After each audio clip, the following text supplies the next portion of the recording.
Okay, hi there boys and girls, and welcome back to the channel. And yeah, we're here back in Africa. We're covering some scrims for Scrypted Lobby 8. We've got 4 games for you this evening. Very happy to be joined by my normal co-host, good friend, and person who normally has to put up with all of my rubbish. And that is Jammy Gaming. How are we doing, Jamster? Very good, thank you. Very good. Looking forward to it. Nice to be called normal. I appreciate that. Looking forward to a really good evening's entertainment here. We've got some fantastic teams lined up. We do indeed. We covered a lot of these. We've covered a lot of these guys before. Good players. Really good vibe as well. Actually, just a lot of fun covering these guys. Yeah, we had some very good tactical play, some really aggressive gunfighting, some clever work as well. And as you say, yeah, some good teams. We've got teams like Godsend, Slime 4KT, Gamers United Nations. So we're on our first game. Our first game is Erigel, the first of 4 this evening. There's our flight line. We're going from between Stolba and Severny, and we're heading down to Quarry and Primorsk. Interesting one, Jamie. That's going to be a very interesting one. It does. It cuts out a lot of the southeast, so places like Milton Power. I mean, a lot of these teams, as we always say, will have their primary drop locations, and on Erigel they'll have played it so often they'll have secondary, maybe even tertiary drop locations. So it won't put them off too much, but we might see some teams rotating down to places like Milton, possibly getting a vehicle down by Ferry Pier and heading down to the mini base. We've got a few early levers. We've got a bit of east or west actually from that flight line. But mostly it seems to be going east actually, which you'd expect from that flight line. Yeah, so we've got a couple up in Severny, maybe a bit of early action there. Looks like we've got a couple going over to Georgia Pole, maybe to the crates and the apartments. We do often get teams heading to the apartments at the south end of the Georgia Pole Bridge. Looks like we got some guys pretty much close together. That's EVX Esports and Team Fear, not too far away from each other.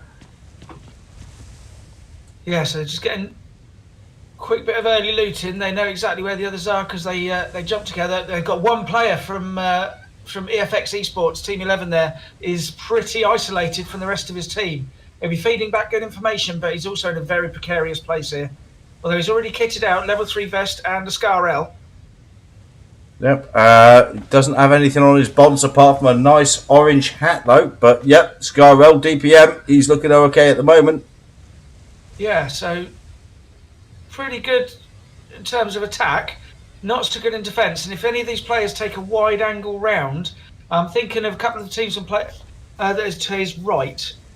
Could get a bit of an angle on him. Well, there's our first zone, Jamie. It looks like we're shifting very heavily to the north and west. These guys are edge of zone. Our friend Sully here, he's got himself weaponed up and he's literally reporting back positions because he knows he's ready to get into a fight from a flank position.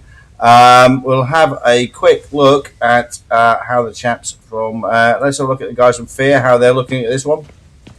I'm wondering if they know he's there. Well, yeah, they know there's someone there by the looks of it. They just don't know exactly where.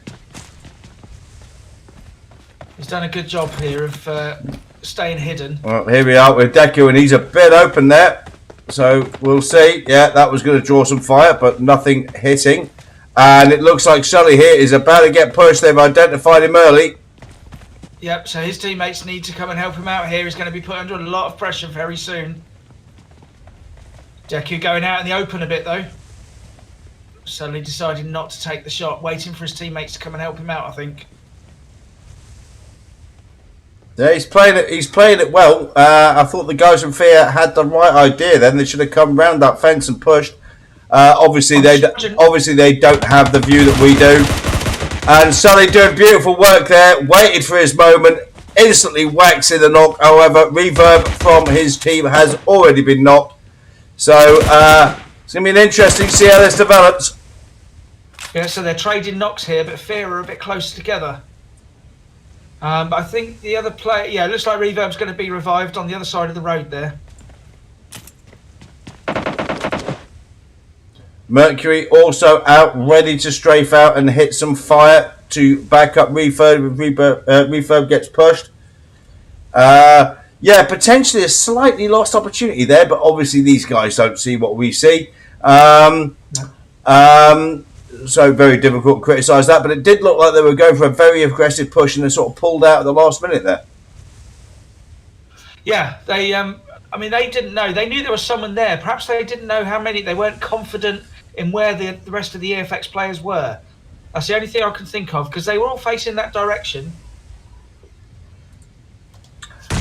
I'm having a quick look at the rest of the map. I mean, we do have other action to potentially follow, but we're going to stick with this one for a moment, see how this develops. Yep.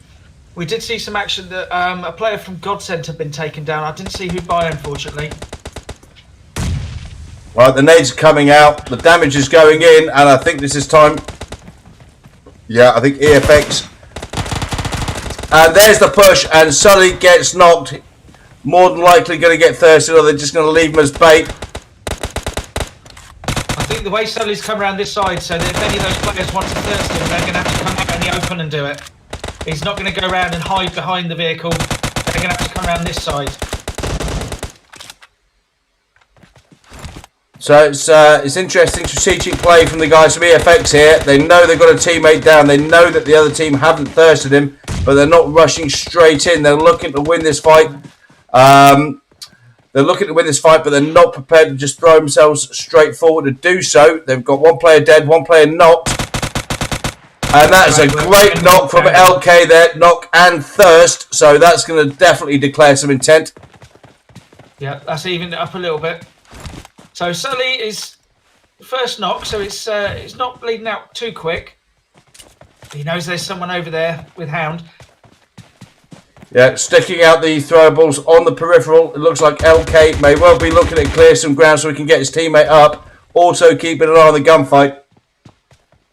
See, Hulk there is just hanging back, making sure he keeps an eye on the knocked player.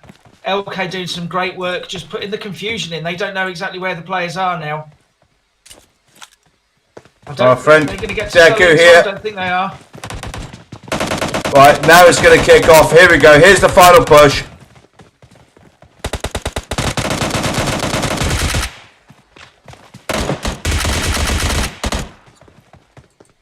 Hound, the only member of this team up and running at this moment in time. Knocked players everywhere. Looks like Mercury's about to get thirsted up. Gets inside the room. Hopefully his buddy's going to be able to clear him. This is going to be a very interesting fight with these guys. Yeah, so the French got one here.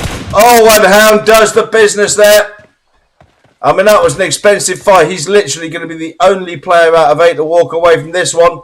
Not necessarily what you want early doors in the game, but that was a great fight, great gunplay by Hound there. At least he's going to have the pick of the loot. Yeah, so we've got Godsend and Carr down north of Minibase Island there. But that was great work in the end. As you say, it was very expensive, but they've come away with 4 wins, but he's now a solo player. And that's, yeah, sometimes... I don't know the way around that one. You can't walk away from the fight early game, but you need to come out with it with 3 of your players up at least to contest later game. But sometimes, you know, the gods of PUBG just don't let you get away with that. No, absolutely not. And none of them are going to walk away from that fight, as in, you know, retreat from that fight. There was no need to. They're all fairly equal in relatively good positions. And it was just a good gunfight between 2 good teams. Here we go. We've got squad number 10, squad number 16. They're rotating through on vehicles. I very much doubt they've got gunners on board. So probably just having a quick look at each other. So we see teams like Not Gaming, Team 7, Team 14, they're Slime 4KT. Right, they went over to Georgia Pole and they're actually establishing centre zone. Right, we're here with squad number 19. They're getting into it with squad number 6. Squad number 6 is Team Vibe. 19 is Outsiders Gaming. Sorry, Outsiders Official. Apologies. I'm the only one that adds gaming to all my names. Nice nade coming out there. Oh, not too far away. Connect.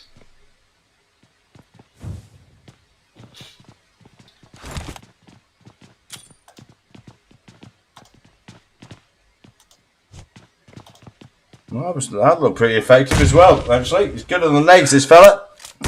Yeah. And RG has sadly knocked himself with a nade there. I'm assuming it probably bounced off a window or something. He was just trying to cook it perfectly.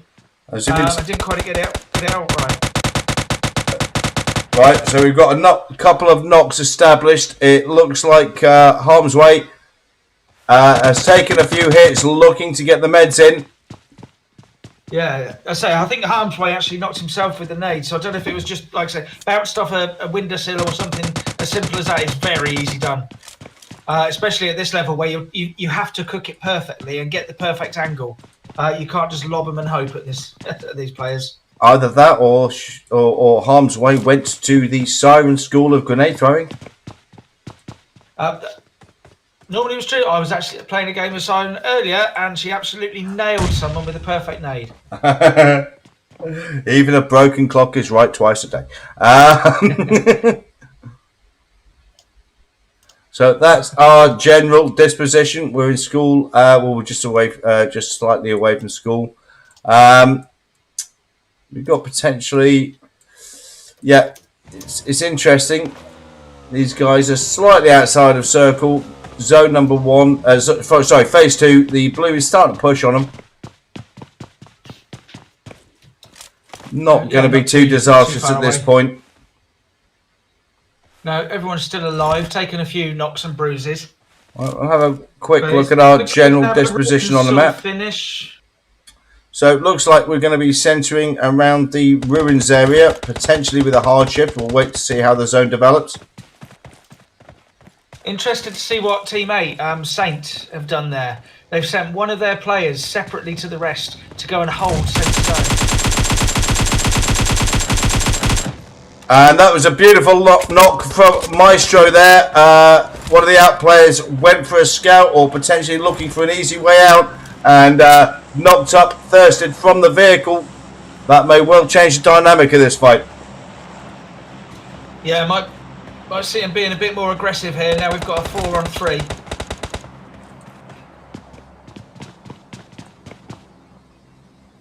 Sleepy here with the overview. Beautiful shot. Oh, there we go. Finally, we get some beautiful sniper action. That is what we like. That's what you like. You literally. Do you need to have a couple of minutes, mate? I think I might have to have a sit down. Yeah. You just love that stuff. Yeah. Well, there you go, mate. I've got you a beautiful M24 one shot, one drop.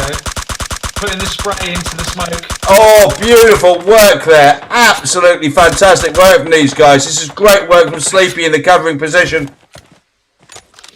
I mean, that is perfect. If you have a sniper on your team... Shecky, the only person left up. Putting up a damn good fight of it, though. You've got to say, look at the way he's controlling the top of these stairs. Have some of that, my friend. This guy ain't going out without a fight. 3.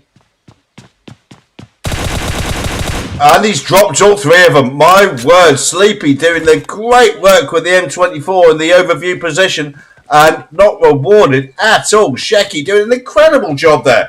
I wonder if he's going to use that gas can. Yeah, no, there we go. So Sleepy doing that just to take some health off Shecky. Getting ready for the push. We'll see how good he is in the close quarters now. He's got to be out of the building at that point. Yeah, he's low in health. He knows it. Sleepy, you can hear the meds going in. He's just trying to stop Shecky from getting that. He's doing his very best. I think he's going to establish his first aid kit here. There we go. He's got it in. I think we're going to have an AK against an M4 here. And we've seen what Shecky can do close up. Sleepy, an excellent sniper. That nearly connected. Oh, yeah, I wouldn't poke that window again, mate. He's got you. Yeah. These two just trading shots here. Sleepy pushing brilliantly. So we're here with Sleepy, and this is it. It comes down to this, and Sleepy clears it up. My word, I'm not going to lie though, mate. Sleepy doing a great job by clearing that one up. Again, there's only one player walking out of this alive, but my word, that 3-on-1 on the stairs was unbelievable. That was some great gameplay. Yeah, and we saw both sides of gameplay there, because we saw the bits I love, as you know, is the sniper, the long-range stuff. Sleepy, there were some beautiful long-range shots off the hillside, going out as the support player, as the sniper. But then check it there with the fantastic. I mean, that was just epic close-up gunplay. It really was. Take out 3 players. So it looks like what we got. Team 13 was the Citizens Esports. Team 16, Exile Africa, getting up close together.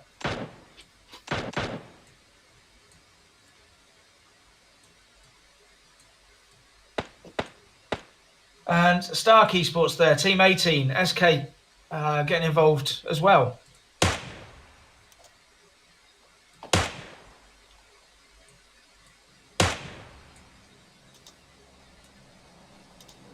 So that's our general situation. We're down to 41 players left alive, 14 teams still contesting.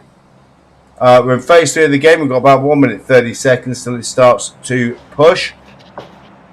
And looks like we've actually got a concentration well to the south of the river.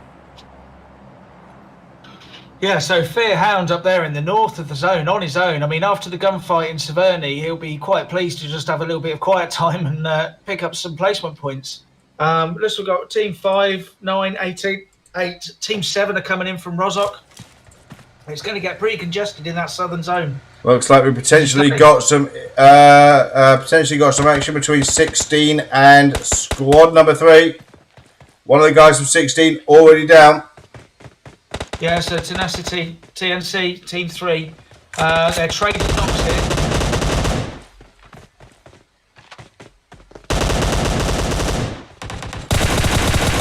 Great work there from Jojo. Gets the knock, and this is going to be a very aggressive push. Yeah, going for the high ground, the very high ground in zone. Great advantage if you can take this. Untamed, the only member of the team on his feet, and he gets cleared up. So that is kill. Yeah, that's 4 kills for this team now from TNC. Fantastic work from these guys. And that's a nice position. They've established themselves in zones. It's going to be very interesting to see where the next circle breaks. Got a little bit of time before that happens. Team 12, My Revenge, the fun tag there. Look at them pushing in across that bridge. Getting past Team 14. Yeah, pushing across very aggressively, establishing themselves in the presence of one end of the bridge. That could either be beautiful for them or really hurt them if it shifts aggressively south. That's going to be an interesting one to see how it develops. Yeah, interesting there to see what TNC Team 3 did there. They aggressively pushed Everest. And if they can hold the length of that, if they can spread out, they control a huge area of that zone with how much they can see from up there. So we're down to 37 players left alive. 13 teams still contesting. We're 14 seconds away from the blue starting to push. We're in phase 3, about to go into phase 4 of the game.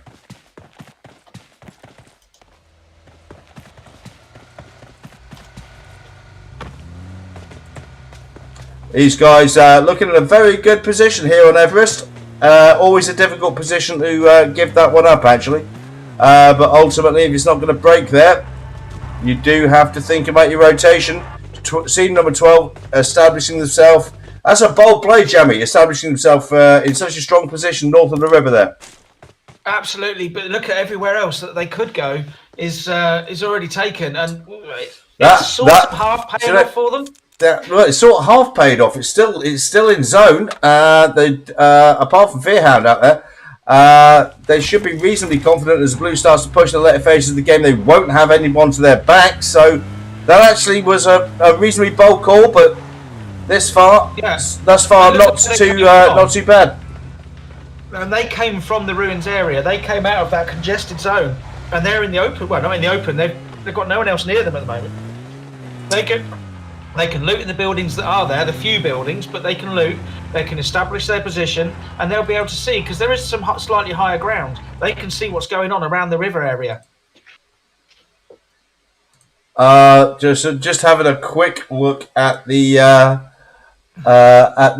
stream chat, and I think everybody's on Everest here. We've got Team 3, TNC, who took over the southern end of Everest, and they're coming into it with Saint, Team 8. It looks like they're trying to fight over control of the end of this mountain here. Yeah. We're just looking at the stream chat as well. We've got a good fight going on here. I think Shecky's picked up a few fans after that one, mate. Absolutely, and we do see it every so often. Right, there we've got a knock. We've got a knock. So they're trading knocks now. 3 and 8. Tenacity and Saint are actually trading knocks here. And here we... 10 who are trying to get involved from behind. This might go against Saint here. They're going to be fighting on two. This could be a very difficult one. We're here with Foley starting to put the rounds in. Somewhat limited, but team number 10 coming in could potentially act as a very, very nasty spoiler here. Foley who got the high ground, and they're not the ones that are going to be pushed by Team 10, by Active Gaming.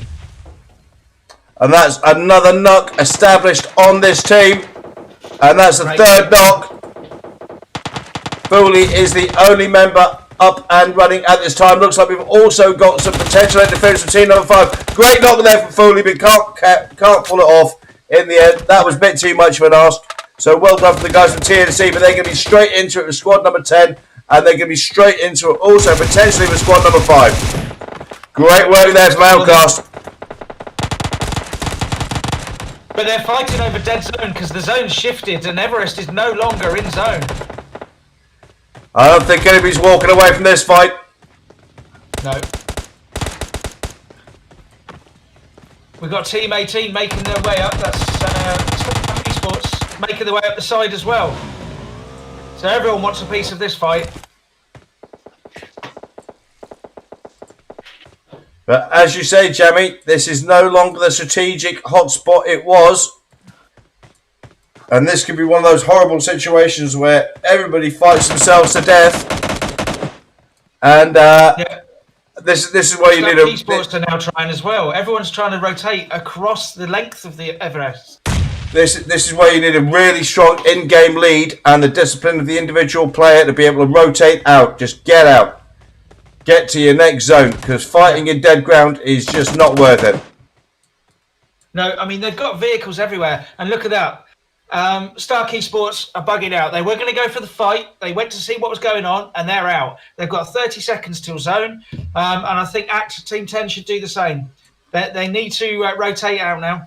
Yep, that's where you had the strong discipline. The players who went, this isn't worth it. Let's get the hell out of here. Rotate into the zone. They've done exactly that. We're south of the river this time, so the bridge is still potentially in play. And look at that, Team 21. We've got a 2-2 split there with a failure on Apex. Team 12, My Revenge, they're getting into it down in the western side. So they've rotated round to the west by Georgia Pole. So we're here with squad number 7. They're getting into it. That's not gaming. Getting into elements of squad number 6. That's Team 5. Also, we have elements of squad number 9. That's Godsend. Team number 10 have managed to establish a presence southern end of the circle. We are phase 5 of the game though, and there is our next zone. And that was a beautiful piece of work from Sorry there. Yeah, Sorry taking out Sleepy. We saw Sleepy with that excellent work over at School Apartments. And look at this, we've got exactly the same thing, we've got exactly the same situation we had in Everest. Everybody is well to the south of this particular zone, but that is not where the circle is. They've got to rotate north. Yeah, Team 14, Slime 4KT, they've been sat in that pretty much same position for about 3/4 of the game. They rotated early and they've made sure they kept centre zone, and it's really paid off for them. They've got hard cover and they're in centre zone. Right, we're going to take a little bit of an overview of this one because we've got a lot of players. Still contesting a very small piece of ground, and there's a reverse slope here. There are some rocks, but generally speaking, not a huge amount of cover here. No, so we've got My Revenge using the slope from the beach from the river there. They did have to cross over from the north side, but they're there. We've seen this before, Jamie. Squad number 14 looking to control, as 4KT looking to control the inner parts of circle here. They're going to get pushed. Godsend certainly looking good to push from this end, but we all know that pushing into circle when teams have got established inside, always a difficult proposition. But now 4 teams, 11 players left alive. Yeah, and look at that, as you say, Slide 4KT, they're the only ones with hard cover. Everyone else is now being pushed up. We've got some rocks there. And the circle has shifted again aggressively, but 14 still have position edge of circle. But you have to say, squad number 12, squad number 21, that worked quite well for them if they can survive it. Yeah, they've got the edge of the riverbank there, so they've got some natural cover. 4KT, they've got 2 players who are in the sniper tower, in the wizard tower there. Got a bit of cover. I have to say, I'm liking 4KT's position here.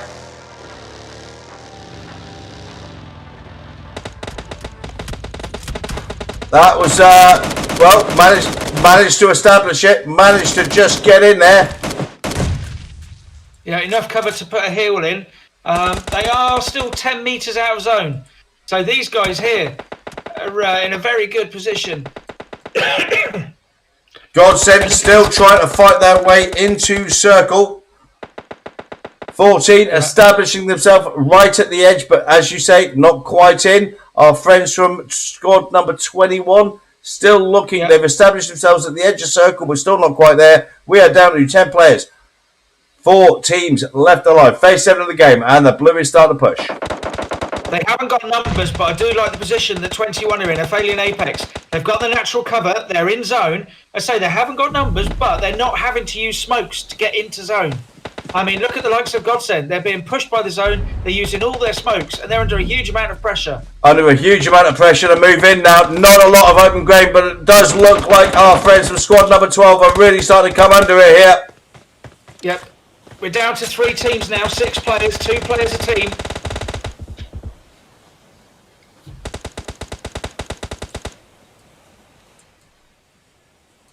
So that is our general disposition. We've got the guys, squad number 21. Guys from Godsend. So Aphelion Apex there, they've still got 2 players with 2 teams, and it's a 2v1 with 6 God under a huge amount of pressure here from the guys from 21. So here we are with 6.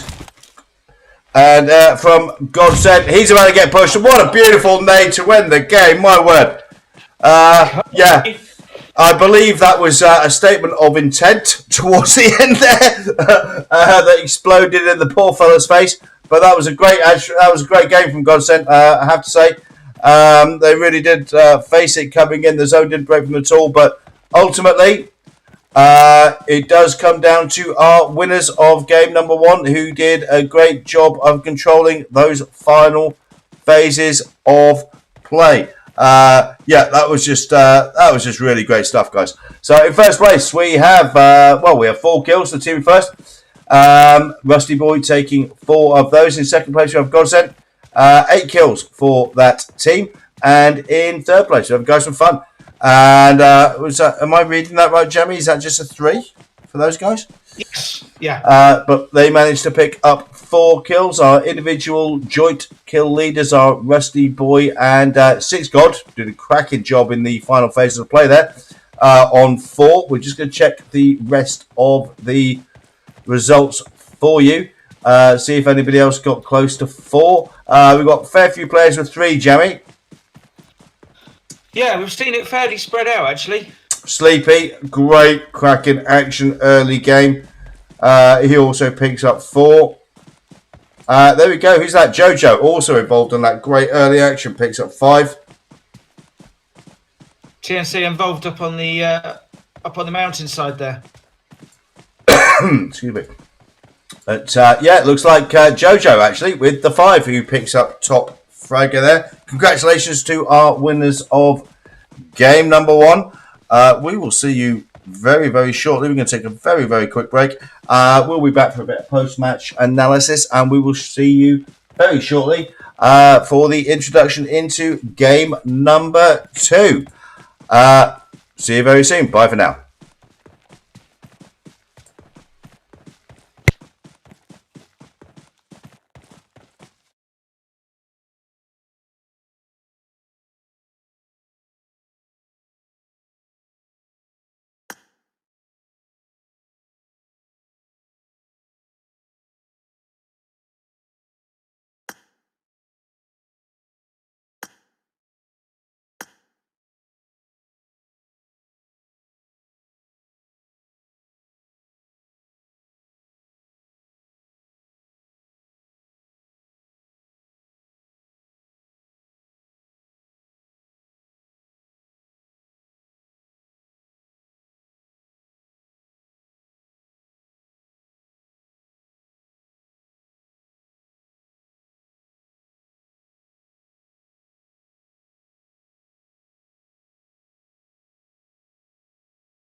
Okay, hi, the boys and girls, and welcome back. So, yeah, fantastic action in game number 1, but ultimately the guys from Aphelion Apex taking the chicken dinner there. Really great work, actually. Jamie, am I right? It was the guys from Aphelion Apex who took the position north of the river, about sort of phase 4, phase 5 of the game. Am I right?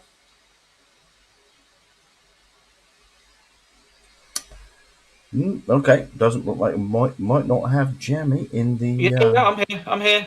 All right, he's back. You can surprise them. He's back. He's back, boys and girls. He's back.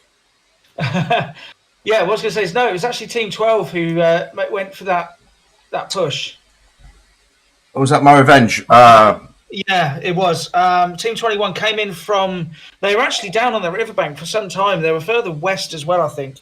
They had another player out further west towards Georgia Pole. In fact, they were split. There were 2 nearer Georgia Pole and 1 by the bridge. 2 by the bridge. And yep, once again, I managed to call it. I'm pleased with that. But yeah, they had just the natural cover of the riverbank. Yeah, it was a very interesting one. Just looking at the stream chat, I think some people are saying they're getting some lag. It's hardly surprising, guys. I'm streaming from England. You're watching in Africa. So yeah, that's it's hosted in Africa. It's streamed from England, and you're watching it back in. I'm assuming back in Africa. So can't be helped. What I see on the stream is what I see on the live screen that Vimes and I both commentate from. Yeah. So for me, it's exactly the same. My apologies if it's a bit laggy your end. Obviously, there's actually very little I can do to control that. We do get the message the first time you type it. So yeah, there's very little I can do to control that, guys. At the end of the day, we're running a pretty good setup here with a fantastic graphics card and CPU. So I can assure you, if you're watching it here, it's very, very clear. I apologise if where you're watching it isn't. Obviously, there's actually very little I can do about that, but we're going to do our very best to keep it as much fun as possible as we can for you. At the end of the day, the players that we've got playing in this lobby at this level, they deserve nothing less because they're capable of some very excellent gameplay, which we saw in game number 1 there.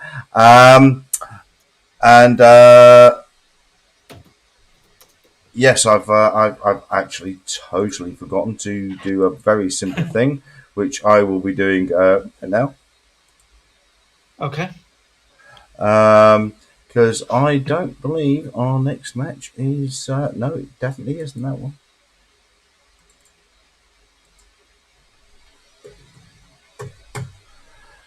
Try to do 9,000 things at once, as usual.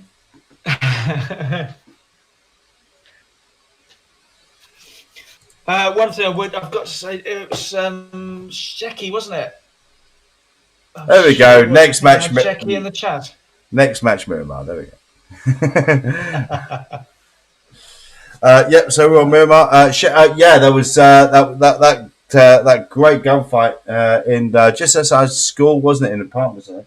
Yeah. And my word, that was. I mean, the squad wipe from the top of the stairs was the three wipe from the top of the stairs was fantastic. The great sniper work as well was fantastic.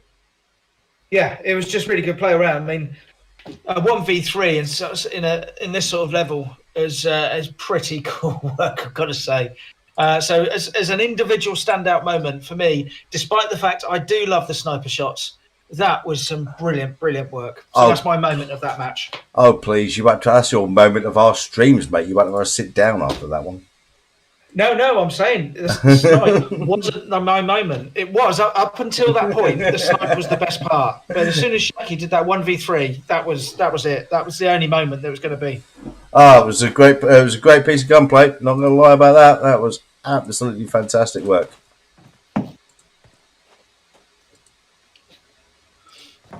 So here we go. So my favourite map, Miramar. We're on Miramar. Just going to make sure that we're okay here. Yeah, I think so. Yeah, we have 72 players in the lobby. Everything seems to be working just fine. Your favourite map, as you've said, Jamie? Yep, anything that could be done at 500 meters should be. I'm just not even going to go there, mate. I had so many good one-liners. I had so many good one-liners there. Really did. Really? So we're on the plane, and let's have a look at our flight line. So we're going from Torre Ahumada. I always get that wrong. And we're going down to the southwest, just north of Valdemar. So, yeah, all the normal drop spots in range. Hacienda, Picado, El Pozo might be an interesting one, Jamie, but also some early departures going to Campo Militar. Yeah, and as we said it before, last time we streamed, was Chimacera is getting more and more popular for these level of scrims now. There's plenty of loot there. It's not like a Picado or San Martin, where in classics everyone goes there. It's quite a popular jump location now. It wouldn't surprise me if we had 2, maybe 3 teams heading down towards Chimacera and maybe Minas de Val.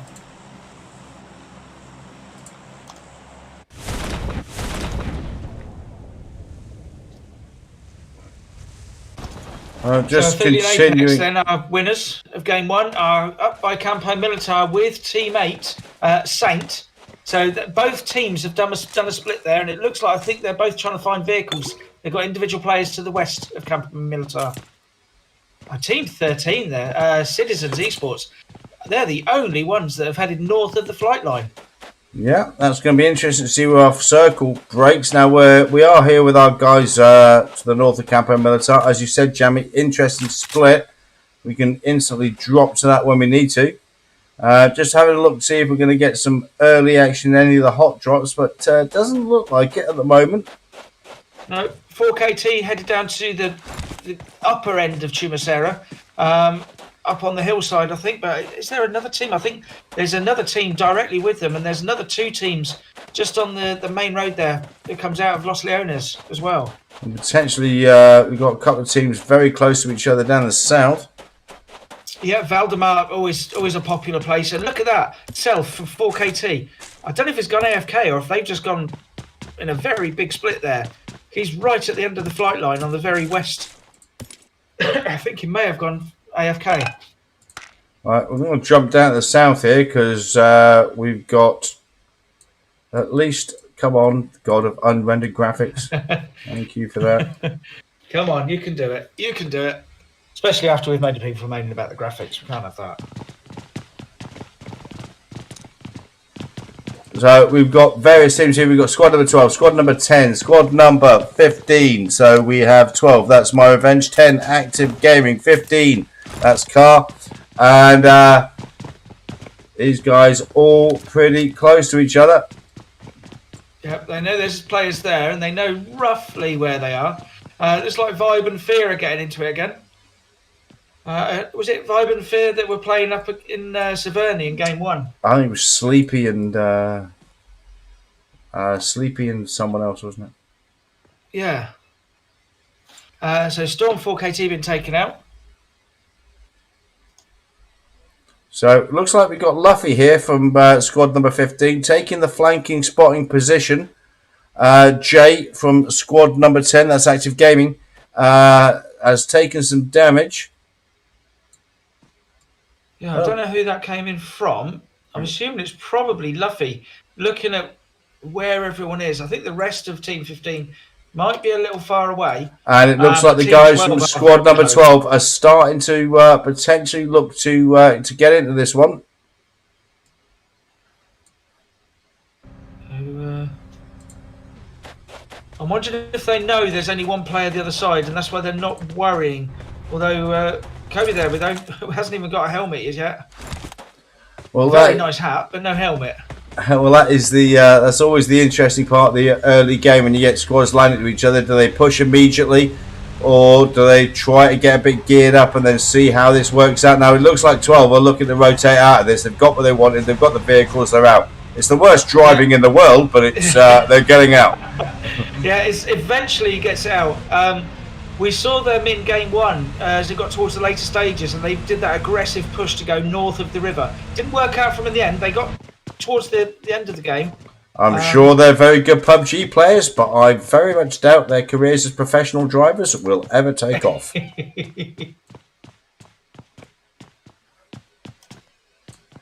Right, let's have a look at our disposition. Right, there's a hard shift Ooh. up to the north for our first circle, Jamie, and that's going to hurt a lot of these players. Well, not necessarily hurt, but that's going to be challenging for an awful lot of our players down in the southwest here. It is, and someone like Fun, Team 12, we just saw rotate away from Valdemar. That's going to help someone like that because they're already mobile. They might have been heading to one location, but I think they might actually break off and actually just head for their next rotation. We've still got the guys dancing around each other at Campo Militar. No action there. In fact, we've still got 70 players left alive at this point. My apologies for staring a lot of the map, but until people start shooting each other, there's actually not a lot to cover. Valdemar is nice and busy. I think we've still got 3 teams. No, there's only 2 teams down there, sorry.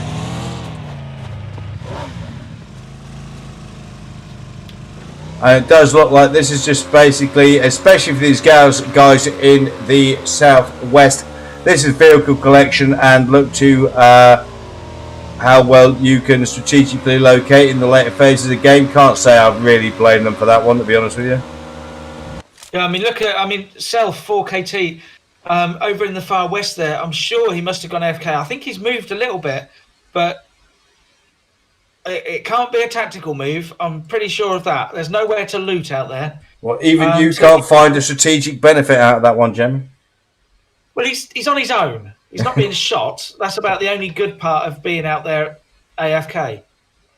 I'm sorry, that's how I thought you normally played on this map, dude. No, sneaky.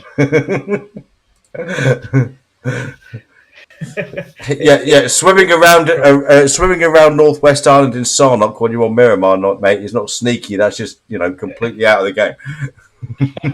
That's just making sure I don't get beat up by nutters like you. Yeah, that's true. Okay, so we've finally got some shots going out. So A getting the knock there. So we're starting to get some gunplay. We've still got 70 players left alive, 18 teams still contesting. That sometimes can be the way on a map like Miramar. Although what's always interesting on Miramar is phases 2 and 3 tend to be a little bit quiet, but then the rotations can be absolutely lethal, especially if you're fighting for each individual rock, each individual slight piece of hard cover, each individual little dent in the ground. This can be very interesting coming in the later phases of the game, especially if you've got a lot of players still around. Yeah, so Self isn't AFK. Self is actually now in a vehicle. But these guys have been having some fun with Team 12 there, which is Fun. I mean, the long name is My Revenge, but they're known as Fun. I know we've got some... so these guys have established... These guys have established 2 kills. They've lost one of their team, however.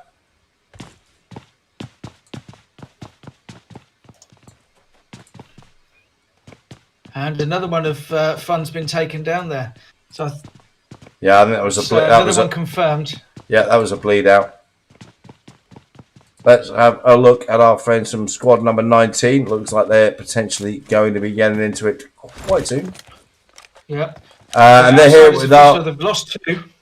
We're here with our friends from squad number 19. And that is Outsiders. And, Godsend, who featured quite heavily in the later stages of game number 1. And that was a knock established. Well done. But Outsiders already 2 players down. So this is going to be an interesting one. But we saw before that was our man Shecky getting Shady knocked. So 6 God doing his business, getting the teammate up. But are we looking at a hard push here, Jamie? They should be. There's maybe not. There we go, and that was great work from Shady there. Whacks the shells into Shecky, gets the knock established immediately, takes some damage for it, but my word, that was a great piece of straight fire. That was some brilliant work with the AK. That really was some great work. And so that sees our friends taken out. But after that great work in game 1, they're now taken out. And that's I love that camo on the buggy. I've not seen that one before. I like that one. And why are you running around in your pants, dude? I like the suppressor. It's nice, but honestly, God, put some clothes on, dude. It's warm. Nothing wrong with that. So what we've got XA. We got a lot of players still. Team 16, look at that. We are early phases of the game, Jamie. We got a lot of players still to the southwest, as we knew from the drop, especially where this circle was starting to go. Squad number 16 looking to establish a presence, but we've got a split going on with squad number 18. So we'll just have a quick look at this general situation here. So trying to get some shots in to Stark Esports. So Slat here taking a few rounds, got himself a mini 14, but doesn't want to poke that window again. Don't blame him. No, under a little bit of pressure here. He's still got two teammates going, but Team 16, I like the spread Team 16 have got. They've got a wide angle there. They've got players covering. They've got one going up as the fragger. The rest of SK are a little bit separated out to the east. And look at the general situation on the ground, Jerry, with regard to the way the zone is. I mean, it's always difficult to control Hacienda late game. It's just such so many angles on it. But not a bad place to sit it out, get looted up, and see where your next phase of play is going to be, especially at this stage of the game. I would say if you're in a squad, I completely agree. But as a solo, there are just so many angles that you can't cover. And look at that. He's got out there. He's taken the Golden Morado, and he is hot-footing it away from Hacienda. Can't say I blame him on that one. I think you called that one exactly right. And if you're going to do it in style. Take the Golden Morado. Absolutely. Are we going to get a chase down, or are they moving out now? No, they're moving out. So we've still got teams coming out from the blue.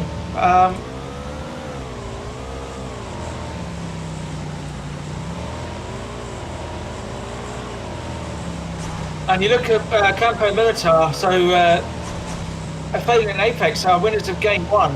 I think, they've got two of them remaining. They've taken out, it was Team 8 Saint who are up there. So they've won that battle. It's going to be interesting. I suspect that it's going to be the southwest of zone again that gets a lot of the action. Funny enough, it was pretty much the same thing that happened in the Aragon game. But there's going to be a lot of teams from that coming in here from Shell Shock, Team 5, putting in some good rounds into Vibe, Team 6. So let's have a look. These guys looking to relocate, or are they looking to flank? That actually looks like a bug out and relocate, actually. I think so. They were under quite a lot of pressure. They weren't that close, but Team 5 there, Shell Shock, were putting some great rounds in. And Team 5, they're actually being joined by Team 7, driving in between the two squads, which is not gaming. So we're here with Not. Taking some rounds, doing it, looking for a fast rotation, but taking some rounds. Looks like they may well have got away with it, though. Yeah, I mean, that's the advantage of being on the bike. You have absolutely no cover, but by God, can you speed through a couple of squads. Yeah, I've been on the back of the bike with you, mate. Yeah, it's not always the way. It's not always the way. We're usually flipping over a dune. Yeah, picking myself up when I'm plastered next to a rock, mate, not a fast rotation. Yeah, says the Vimes here. He was literally the worst driver on the EU server.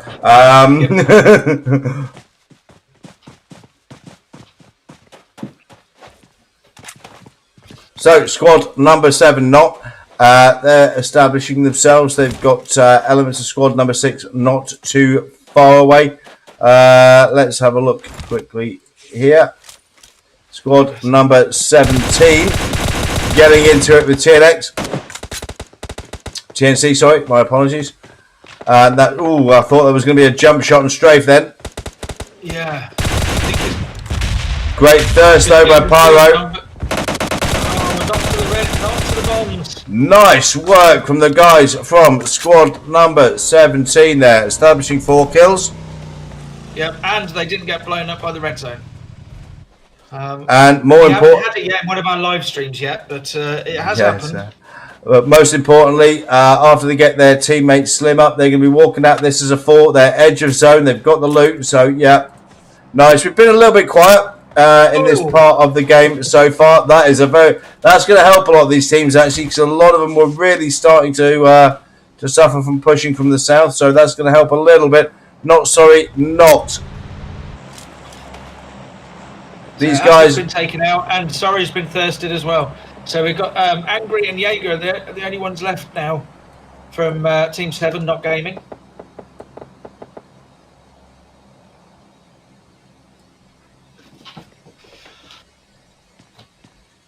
So here we are with squad number 7. That's not squad number 16. That is Exile Africa. Also got elements of squad number 6, Team Vibe, looking to rotate along the road. Looks like 16. We're saying the same thing at the same time. They're all rotating away now. Oh, but are they? No. Rotating away from Team 7, but I think they've gone straight into Team 6 here.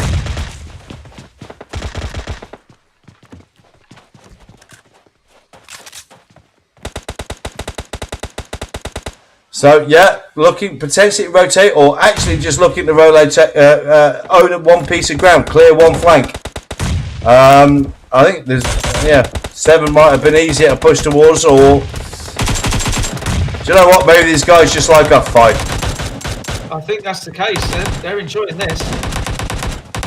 Oh, and Sleepy doing the business there again. Don't know what he dips his bullets in, this boy.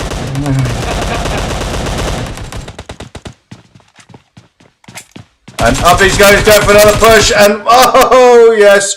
Sleepy doing the business again. I don't know what you've been drinking, pal, but I want some of it.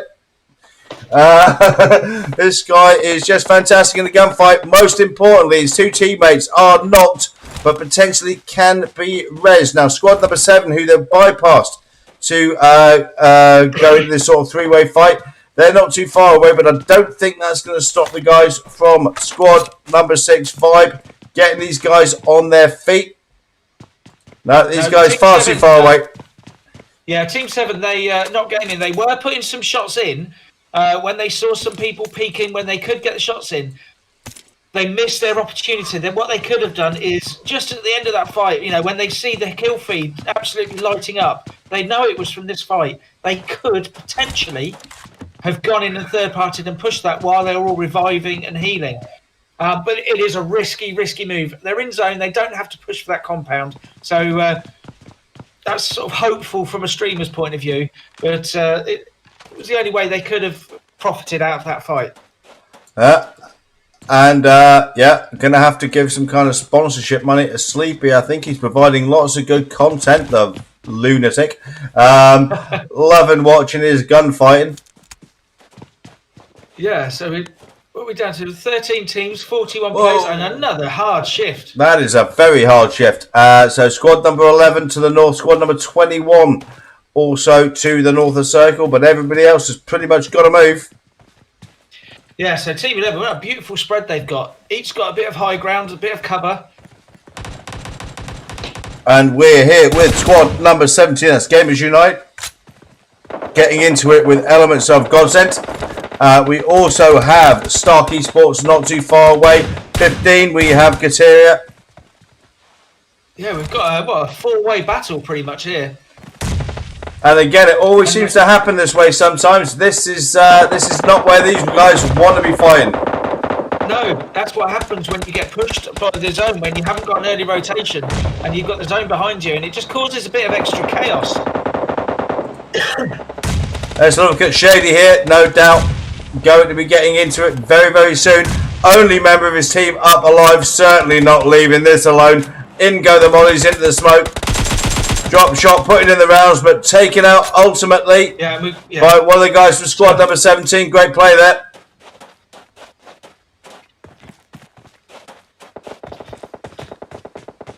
Yeah, it's sometimes it's just you do what you can do. So he's putting the mollies in, putting the rounds in, but eventually taken out. So we are here with okay, I'm just going to say cold, mate, because I can't pronounce CXLD. So I'm just going to go cold. But one of our winners from game number 1, that's Ophelia and Apex. getting into squad number 11. That is EFX Esports. Now, 2 members of this team, squad number 21 down. EFX Esports are a 4. So, potentially, especially this position north of zone, EFX Esports should be looking to close this. Yeah, and also you notice that Rusty Boy, who was the top fragger with 4 kills, top fragger from Aphelion Apex, from the winners, has been taken down. So these guys, they've got 5 kills between them. The remaining players, I don't know. We didn't see them in the last game, I don't think.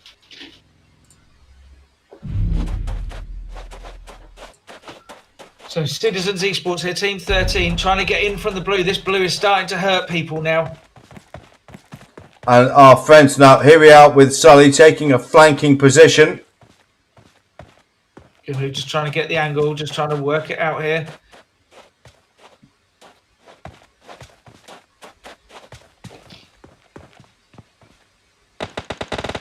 Right, here comes the push.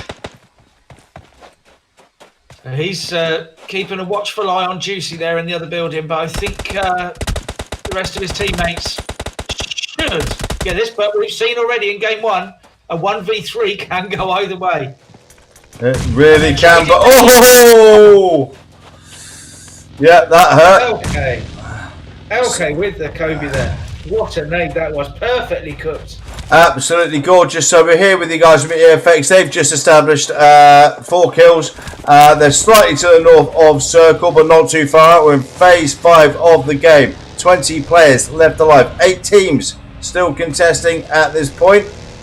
And I'm absolutely loving the position that squad number 11 here, EFX Esports, have. Yeah, and look, they're taking up separate positions as well. They're making sure they can see where all around them. They're taking up really good positions. I love to see that. And look how early they've gone to zone. They weren't far away. They didn't have to do that, but they've made sure they've established their position. And obviously the guys in game don't have the view that we have, but a lot of people still well to the south getting absorbed in fights that you really should be walking away from. You have to say Vibe really should be pushing aggressively position into this circle now. Yep. And Hulk from Team Fear getting position in zone. So EFX looking to defend their position on the edge of circle here, looking to occupy a lot of ground, but that is Sully not. So an aggressive. Got Mark 14. Yeah, heard that.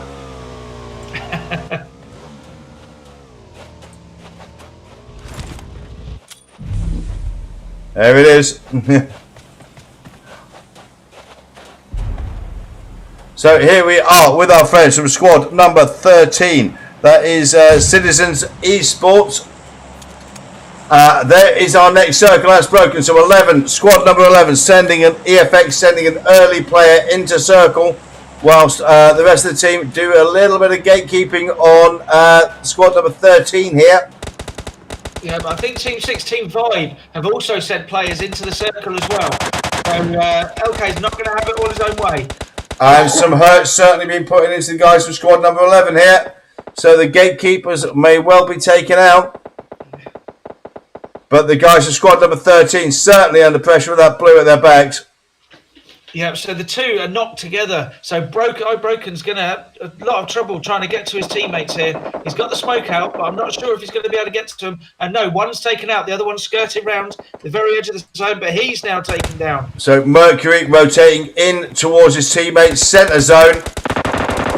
They've done the job. They did the gatekeep. That was great rotation, fast work there. Establishing a presence, centre zone. This is great strategic play. It is, but they've got Team 6 behind. So everyone trying to rotate into zone now. Only 8 players left, but 5 teams. They've really been thinned out.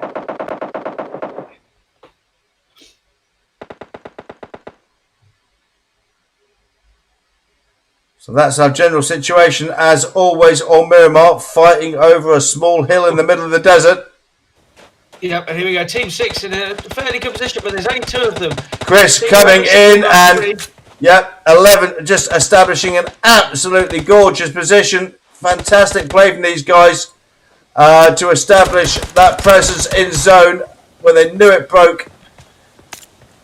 So Sleepy and Chard still going. They've got 12 kills between them, Team Vibe. Sleepy has got 6 kills.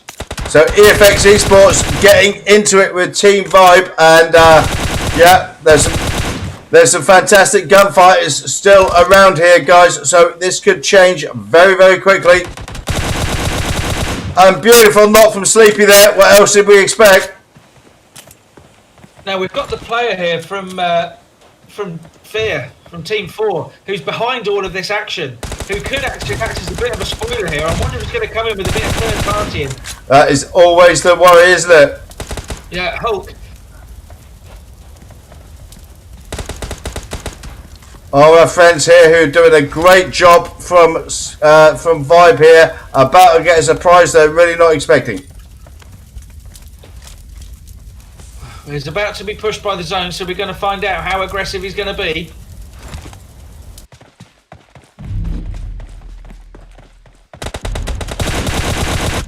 There we go, taken out fairly ruthlessly.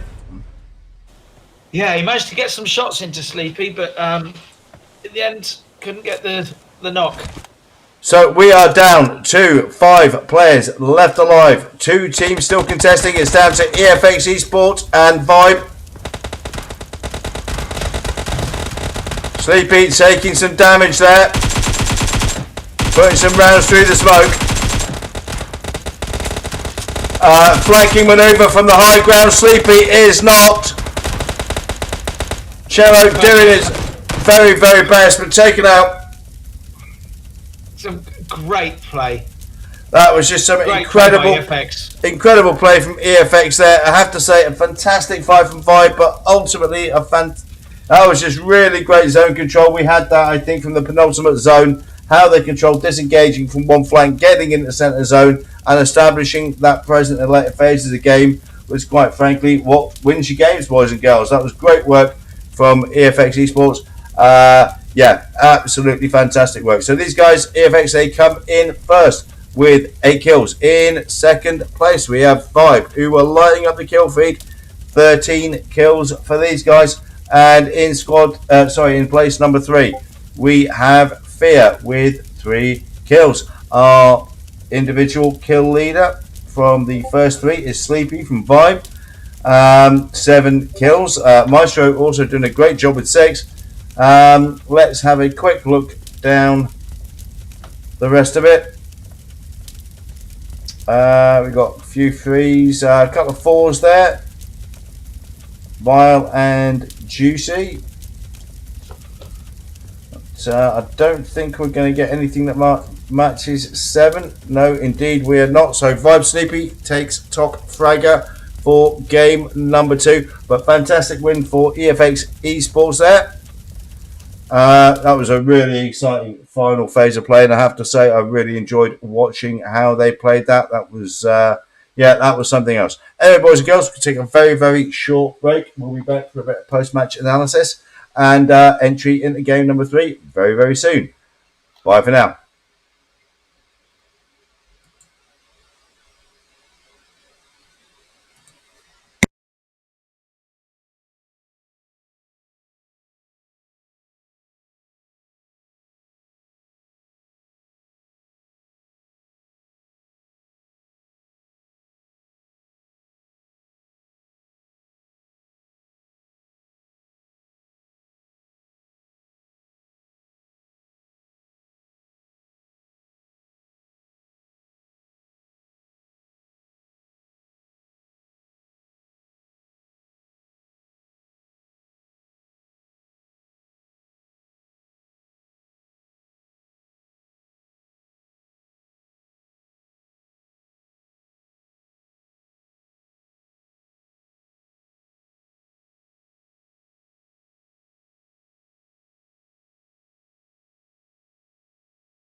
Okay, welcome back, boys and girls, and some fantastic action there in Marabat. Little bit quiet in the early phases of the game, but certainly livened up towards the end.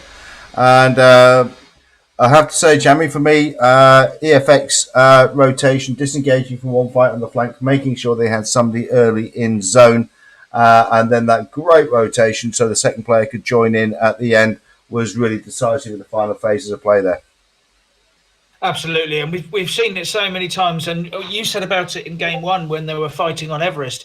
That's when you need the in-game lead to make the call, and it's not always an easy one to disengage from a fight or move somewhere you maybe don't want to move to, or move away from somewhere more comfortable.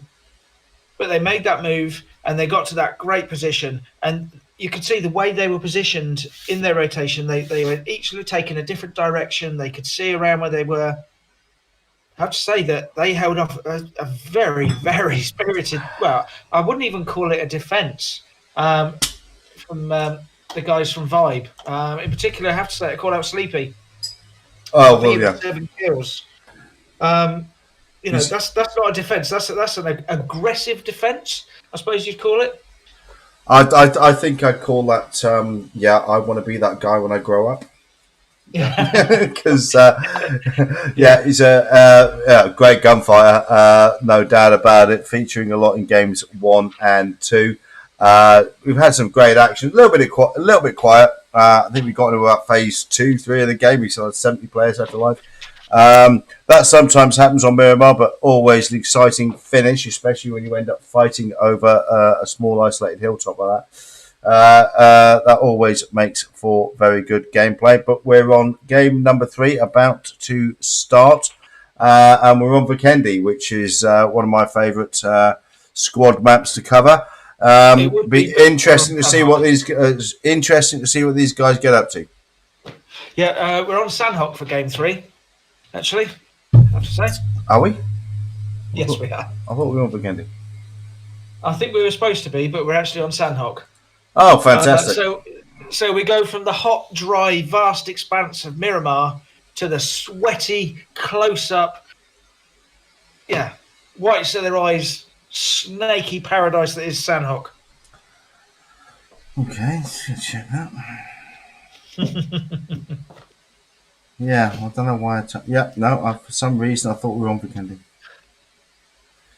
So you're there in all your polar gear with 17 layers and your skis, and you're stood in the middle of the jungle. Yep, absolutely. So, when you jump out of the plane, if it's green, you're not on Vikendi. Yeah. Yeah, cool. I have to say, actually, the final push there from EFX, I want to mention that. They played the perfect duos finish. They had the fragment going up front, and they held one back to cover fire, so that Vibe just couldn't peek to get the damage. No, it was perfect duo play. I mean, Vibe were doing a great job fighting their way in. Sleepy obviously doing fantastic gunplay, but it was. I think it was. I don't know what phase we ended in there. About phase 8, I think. But that great rotation. They were engaged with squad number 13. They literally left people at the gatekeep. One player stayed, the other player rotated next into his teammates straight into the zone, established that strong position, and just fantastic zone control in the final circles of play. And we've seen it consistently. This is what the best teams do. This is how they win games, and we see it a lot in all of the scrims we cover, whether it's in Africa, whether it's Tip Top, whether it's EU, whether it's Pro Scrims. You can almost see who's going to win just by the rotations they make in the final stages of play. Yeah, you can usually call it, I'd say probably 2 or 3 phases before you get to the very end. You can have an idea. You probably 1 or 2 phases before the very end, you can call who's in the best position, certainly. But as you say, you can see how teams are rotating, what their intentions are. You can see if, and like you said, if they've got the discipline to break away from a fight, they might be in to get into a better position for later on. And that's the sort of teams that I like watching, and that's the sort of teams we're seeing tonight. Yeah, absolutely work. And I've noticed it's Jerry. I think Vikendi's changed. This is not good. It's global warming. All the ice is gone. Right. Yeah, fair enough. So Climbs in your gas guzzlers. So we're here on Sarnock, boys and girls. My apologies for that one.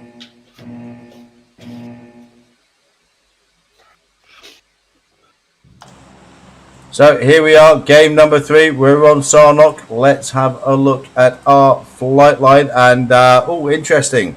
So Northwest Island certainly can be in play. Boot camp certainly available as a fast drop. Painan should be interesting. And yeah, you might get some cliff top action on your favourite Northwest Island, dear Jamie. Yeah, let's hope so. I love when the zone is at least near the Northwest Island, even if it doesn't finish on Northwest Island, just because of the element of chaos it adds with the waterways in the middle of the map.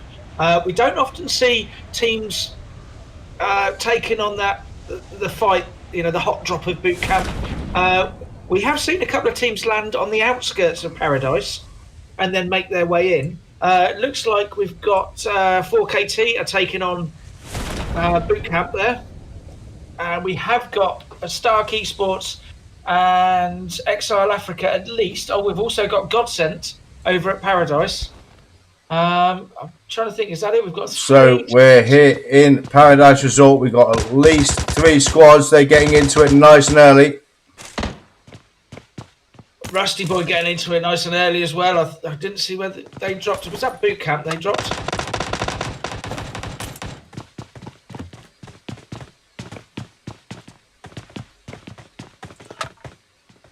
Yeah, Stark Esports and Godsent getting into it nice and early. That's what we like.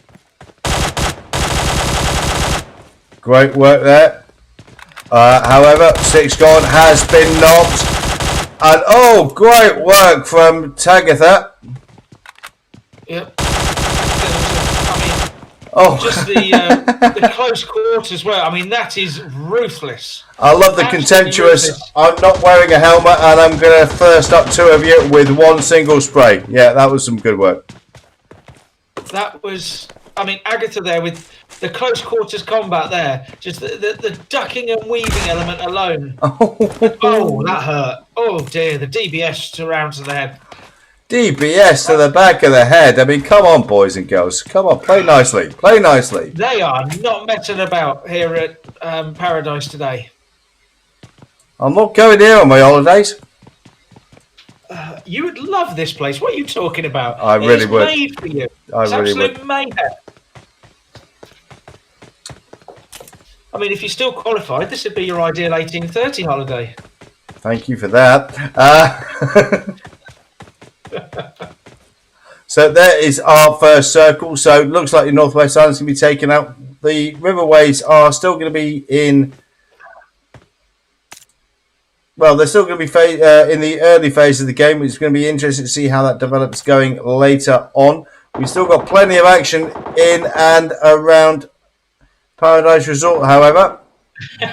You're desperate for Zane to stop looking around so you can click on the players there, aren't you? There I am, yeah. Stop moving. What's wrong with you? I mean, that's the trouble with these guys. They just don't stop moving. They don't stand out in the open like we do. What's wrong with them? I know. Oh, so Vibe Sleepy's been knocked. Maestro getting knocked back on Saints. So we're here with Sloan, the sole surviving member of squad number 18 at Stark Esports. And, yeah, maintaining a very low profile, but, oh, dear me. I think somebody might know where he is.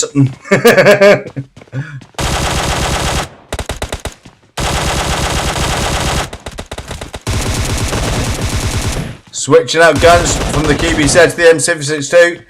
Up against it, though. Great knock established there. Well done, Slope. Yeah, he's got Team 9 coming in from behind, though. So, Godsent are looking to get in on this action. They've heard of this gunfight and they want some more of it.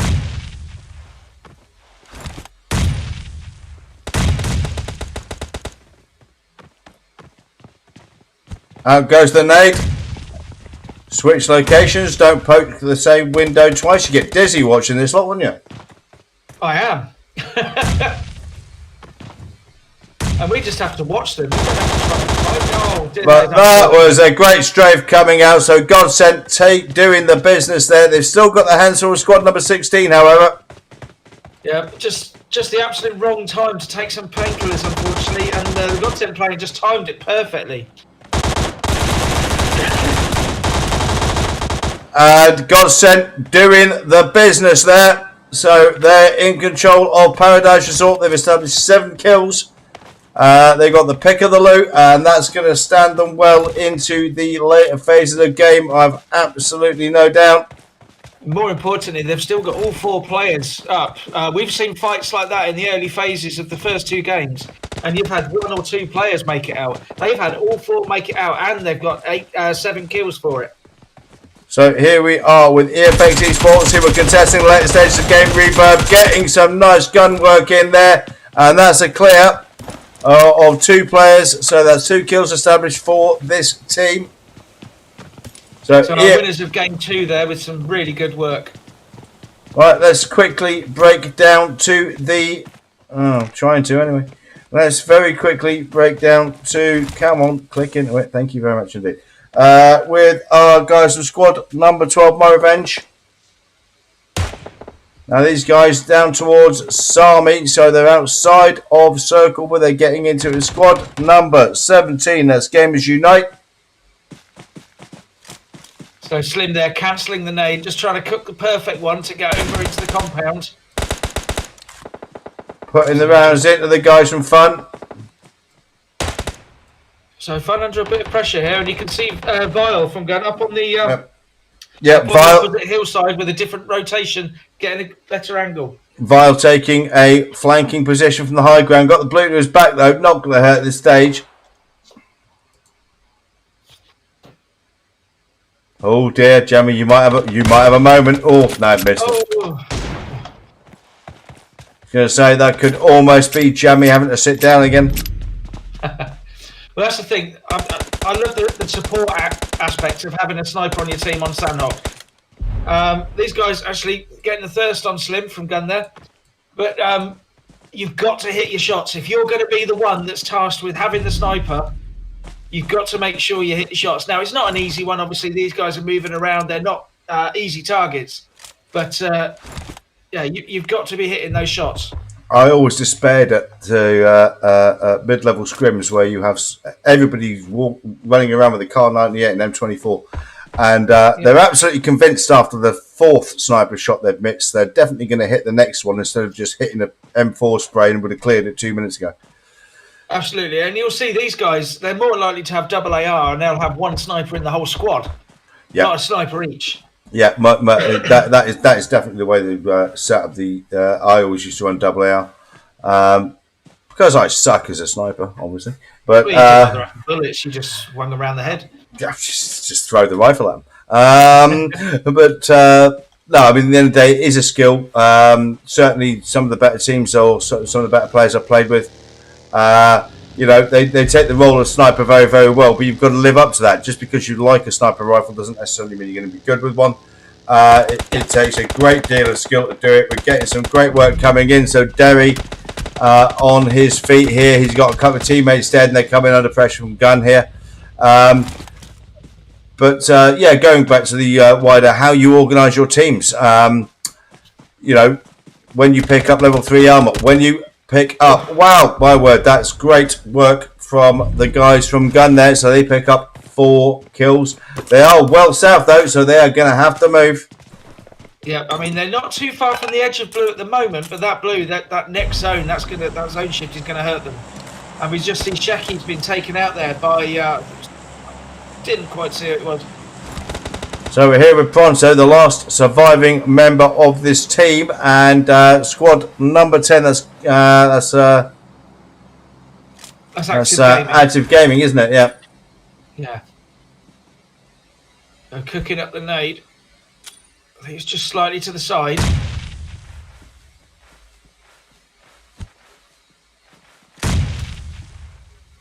And you can hear Team 21 coming up behind now. Very difficult situation. This player is in, and looks like the jump push and please shoot at me so we know where you are is coming. Here we go. So Pronto managing to take out. Yeah, there we go. Pronto managing to take out the lure, but that was the whole point. But we've got a failure now, Fex, who were coming up to the edge of that fight as well. Just trying to get involved and get a bit of third-party action in.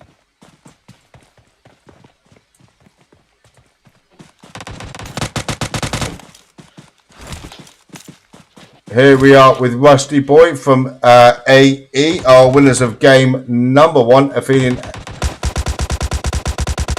Rusty Boy was their top fragger in game 1, taken out relatively early in game 2. Oh, and he has been knocked. So let's jump to his teammates now.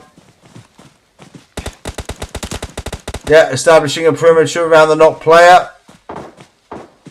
TJ's having a really good game here. He's got 2 players knocked from AE.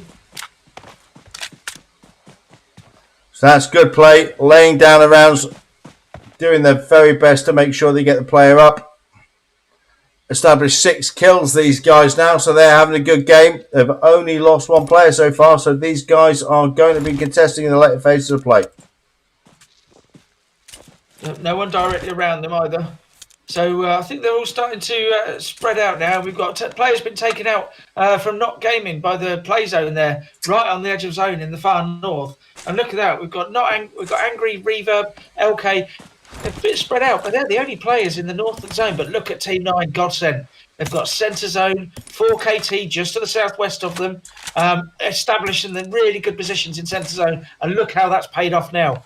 And that has really paid off. Pretty benign. So we do have a number of players out to the north who are going to have to rotate in, but a lot of players have established their presence pretty early. And our friends here from squad number 21, they're pretty much going to be getting into it with our friends from squad number 14 pretty soon. Yeah, so we know these guys know how to, both teams are pretty useful squads. Very useful gunfighters. But everyone's a little spread out now. It's thinned it down to 10 teams, 32 alive. Unusual to have this sort of phase on Sandhawk actually, but everyone's, yeah. Well, we're down to 32 players, 10 alive, as you've just said, and we're only phase 3 of the game, Jamie, so it's been a fairly brutal passage of play in the early phases of the game. What I have noticed, though, is the teams that are still up and standing at this point, they've managed to keep their numbers up. Yeah, and what we've also got is the zone is actually starting to centre around Quarry. And the interesting thing, you've got the central road that goes through Quarry, and you've got a couple of compounds around the edge. But you don't want to be stuck down in the bottom of Quarry. It's like a killing field in there. So actually, that takes out, almost like having a separate stretch of watering zone. It takes out quite a large area of zone that you just can't really use. So Juicy putting down the suppressing fire there. Our friends from Gold sent not too far away. Now, it looked like he had a quick look at Shady there, but not too much. I think just the slightest peak of an elbow sticking out from behind the rock there.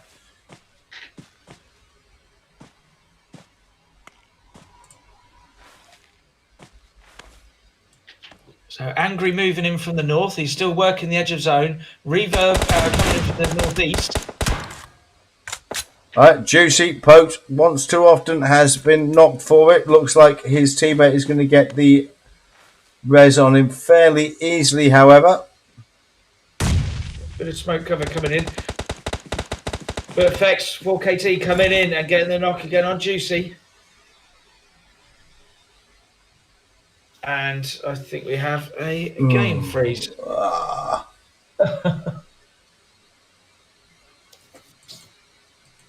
Now, hopefully, this will last as long as they usually do, which isn't long. It has managed to get us to game 3. And we are, what?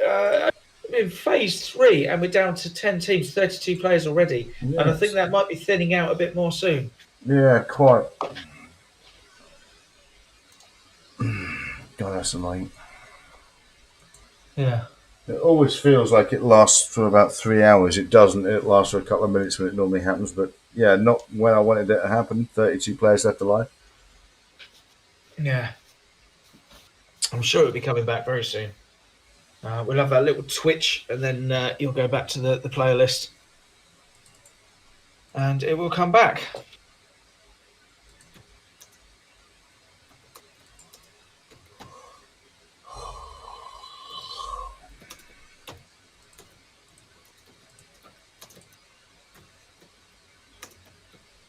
Come on, come back.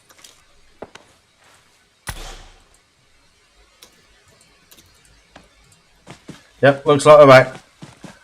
Yeah. There we go. And we're still 32 players from 10 teams alive. So everyone's just paused for a minute for us. So there is our general situation on the ground.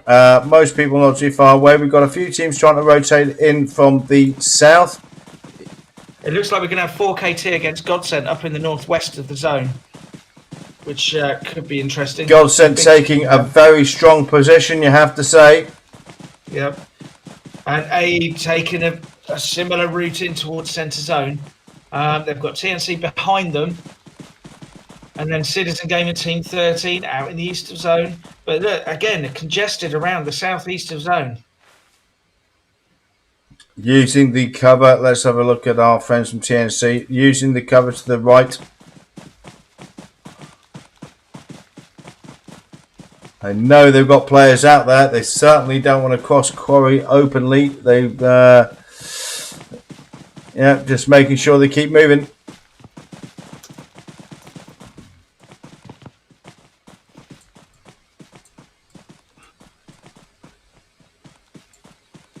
So everyone's getting nicely congested now, getting pushed together. We'll start to see some teams breaking out from there.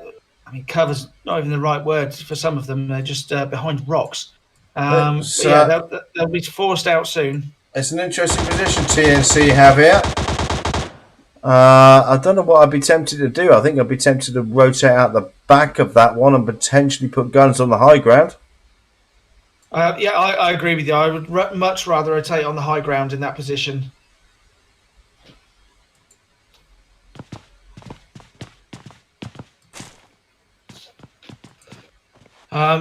Looks like Car have got good sight of them. They know exactly, even if they can't see them right now, they know exactly where they are. And they're just making sure it's all covered. Everyone just establishing themselves. I think they're probably waiting for the zone to come in until they're pushed. Godsent with a nice sort of 2-2 split across the top of the hillside there. Godsent doing what they do best, waiting for a fantastic firefight, covering ground well. Established 8 kills already, this team. And that circle's broken nicely for them because they can gatekeep edge of zone. And look at EFX. We saw them with a strong rotation on Miramar, and they've done the same here. Only 2 of them left, but they've already rotated into zone early. And this is really interesting, Jamie, because we've got these central buildings right in centre circle, but nobody has taken that as a strong point yet, but it looks like Godsent is starting to move towards. Yeah, and I think Team 14 are actually trying to do the same thing as well, but the opposite buildings over the other side of the road. But Shady here is held behind, up on the high ground. Just keeping a watchful eye over there on bomb. And I think Juicy has perhaps misjudged an aid. Pyro takes out Hulk, or knocks Hulk. So here we are with squad number 14. That is 4KT. Storm sort of caught himself between 2 flanking players from squad number 11, EFX. Yeah, he's got his team coming in behind him. He's got to clear these guys. This is an important position now for the later stages of the game. But the rest of his team pushing very, very aggressively now into EFX. What a nade. What Beautiful work there on LK.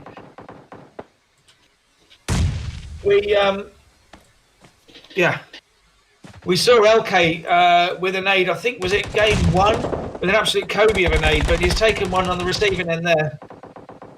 And Storm Aimer has taken down Reverb, so that's them taken out now.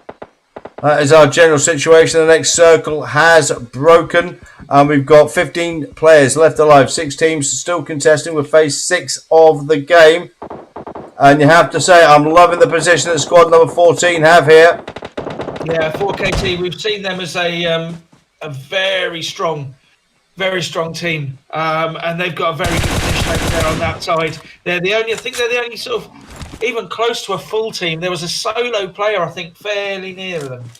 So we're here with Shady from Godsent, getting into it with, another good squad of gunfighters. That's TNC. But these guys are right on the edge of blue. Here we go. Here's the up close and personal bit of Santos. Yeah, go for the flanking position round the lock. Here we go. Shady does get knocked. These guys they might have to just leave Shady here. I don't think they're going to have time to get the revive on.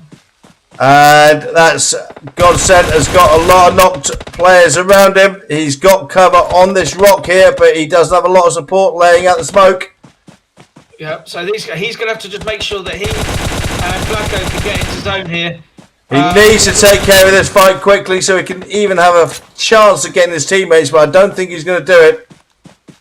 Love it here, desperate to put some heals in on the way into zone. Luffy manages to get his heel in. But Six God himself getting pushed. I don't think there's any chance he's going to get to his teammates. So he's managed to establish himself in the sniper tower as a duo. Unfortunately, Shady didn't make it out of that one. Squad number 14, have to say, loved their position one phase ago, and they've still got a great position here. Yeah, absolutely. Excuse me. So we've got Godsent and 4KT. I'd say 4KT are the favourites here. Godsent, they've got across the road. They're a duo. There are 2 solos still to be dealt with. Sunny and I can't remember the player's name, but he's from Team 15. Luffy, sorry, are down there, so they could actually spoilers. But you've got to say 4KT here are the favourites. They've got 2 players high up on the hill making their way down, and the 2 solos are taking each other out there. So it's just Sunny. So we've got our top 3. So Sunny potentially going to be a spoiler right on the edge of circle there. Looks like the guys of 4KT dominating the compound to the eastern side of this road. Godsent starting to come across, coming under some fire. I think Flacco's going to try just a bit of almost like a heel off here. Just going to keep going with the first aid kits. 14 controlling this zone incredibly well. They're occupying all the ground, all the hard cover. But that was a great knock established by Flacco there, but ultimately it was too much pressure from our friends from squad number 14. That's 4KT Esports, and they take the win in game number 3. Great zone control at the end of the game there. Just fantastic work, boys and girls. Really enjoyed the final phases of play on that one. Okay, in first place, 4KT. They take that with 8 kills. In second place, you have Godsent, and as usual, lighting up the kill feed, 13 kills. And in third place, we have the guys from STZ, 4 kills for those guys. Flacco, who we did cover towards the final stages of the game there, taking 6. Our individual kill leader in the top 3. Let's have a quick look. Obviously, teammate Tagatha, who we also covered. 4 kills there. We have 4 kills from LK from VFX. Just trying to see if we've got anything that rivals 6. 4 kills from Krasny. No. Krasny. I'm going to go with Krasny there. But no, it doesn't look like anything's going to challenge Flacco from Godsent, and that makes them our individual squad kill winners in that game. But ultimately, the guys from 4KT with that great zone control taking the win and the dinner in game number 3. we will be back with you very, very shortly for game number 4 and a bit of post match and introduction to game number 4, which I believe this time will be on the candy. Thank you for that. And we'll see you soon. Well, we'll see you very, very soon, boys and girls. Bye for now.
Okay, hi there, boys and girls. Welcome back, and yeah, some fantastic action. Game number 3 in Sarnock, and it's actually a consistent theme, Jamie. The people who control final two, three phases of play, who establish good zone control with numbers.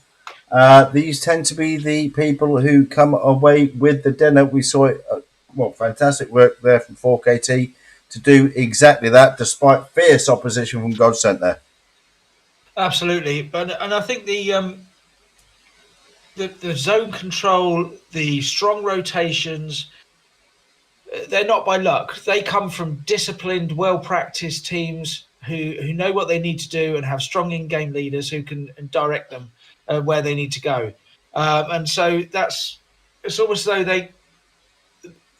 the gunfighting isn't secondary. It's not right to say so, but because of those aspects, they put themselves in better positions so that they don't only have to rely on gunfighting, if you know what I mean. Absolutely. So yeah, that's why you often see them in the late stages with more players as well. You're not seeing them as a solo. The great gunfighting skills in early phases of the game are the skills that potentially get you into the later phases of play. But the end game lead, calling those rotations, especially those tough ones when when the circle doesn't break for you, you've got the blue at your back. You've got to rotate fast. You've got to establish a presence early in the zone, even if that is just sending out a scout with the second player, potentially backing him up, but establishing control over zone, especially in a situation like that where there were very few compounds to take. It was interesting that nobody was established in that compound long before. But 4KT certainly took advantage of that and made it very, very difficult for anybody else to come close. Yeah, I mean, they were under a lot of pressure. You saw, I mean, if you look at it just on the final result, yes, they had 4 players and they were in a really good position. But actually, not long before that, they only had 2 players down in those buildings, and the other 2 had to smoke to try and make it down the hillside. God sent themselves, the 2 players up in the sniper tower. And it was put into the chat that people thought they might do it because they had more players, but they didn't have more players in a great position to start with, 4KT. But they made it down the hill and they managed to support their teammates. And God sent, there was just no way they were going to get out of that position in the end with the way the zone broke. No, even with gunfighters as good as they are, not that 4KT are bad, gunfighters they're very, very good ones, in fact. But we know how deadly Godsent can be. They're featured in pretty much every game we've had so far. Yeah. Well, put it this way, it's very rare that you get something like, the awesome 1v3s that we've seen and things like that. It's very, very rare you get them in the final zone or even to take the chicken dinner. You do sometimes, but it's very rare. Then what happened normally sort of the beginning or the middle of the game, and at the end, it's more about the tactical side, the fact you've got 4 players in a good position that can then go on and take it comfortably. We are down to 10 players. 4 teams left alive. Phase 7 of the game, and the blue is starting to push. No, that's actually me checking. That was me checking out the stream, so I need to turn the volume down on that one. You just love the sound of your own voice, don't you? You'll do anything to hear it again. Really don't, actually. But yeah, we've had a fantastic night of scrim play so far. We're about to go into game number 4. Expecting more of the same. So far, just really great fun so far. Yeah, you might notice that I think global warming's taken a really bad turn because I think we're actually on Erringle now, not Vikendi. What the heck? Stop changing the maps on me, you lunatics.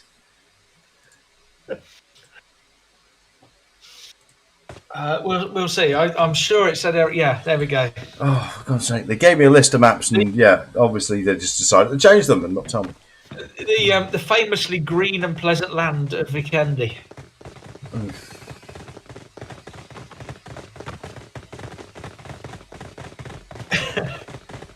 Seriously, stop leaving your heating on. You're melting all the ice. Oh, seriously, actually communicate. That'd be fun.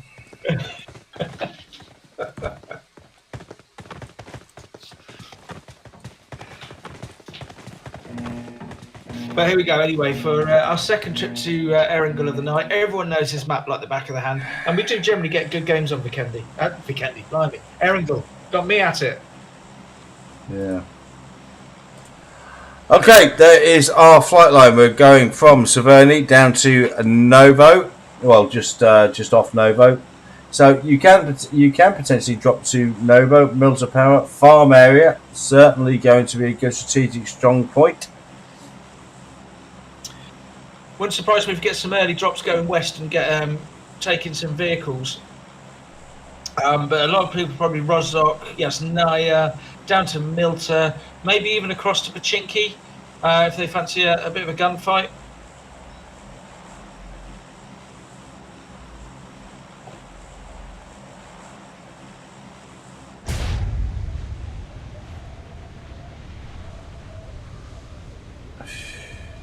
No. Is Aimer from 4KT on his own, or are they just very, very tightly clustered? I'm trying to see. I think maybe there are a couple of them together. But we've certainly got. I think we've got the same two teams to drop Severny again. So EFX Squad 11 and Fear Squad 4. They're going in for a bit of a rematch, I think. Yeah, it's pretty much exactly as we had in the first game, I think. Yeah, so they're going in. They're probably dropping, and you can see. Look at the spread that Fear have got. They've spread out, but what hasn't happened is EFX Esports. They haven't got the lone player that they did, or not quite so much. I don't know if you're hearing that. I've still got parachute sounds in my ear. Yeah, that would probably go for a couple of minutes, I'd imagine. It's annoying, but yeah. So here we are with EFX. I think this is pretty much. It is. We've got the same two teams in the same location, and here they go. They're getting into it already. We've got 3v3 and then a sort of 1v1 a bit further south. Hound here, certainly the most southern player. A little bit of an overview. Yeah, so he's watching over on Sully, I think it is, who's the closest player, and that's who he had in the first game as well. These two were over there on their own.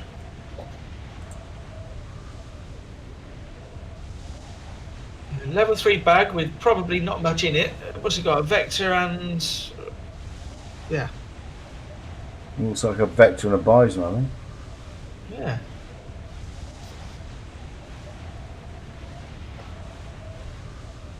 So these guys just sort of holding each other up, just making sure. But Sully's got a bit of a view on Hulk, making sure there's no one peeking behind. He knows there's a player there. He just wants to make sure he's not about to get shot in the back.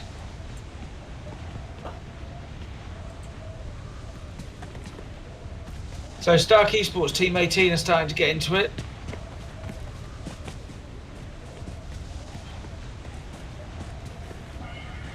Agatha taken down by Saint. And Six God getting something in return. Yeah, sorry, I just can't deal with this whistling in my ear. Yeah. So we've got Fun and AE at it, Godsent and Saint getting into it. And look at this, LK here has managed to get up onto the roof, trying to get a bit of an angle. Oh, come on. Get off this. I wonder if he's visible from Hound at the other end of Severny. I doubt he is. I think there's a few buildings in between.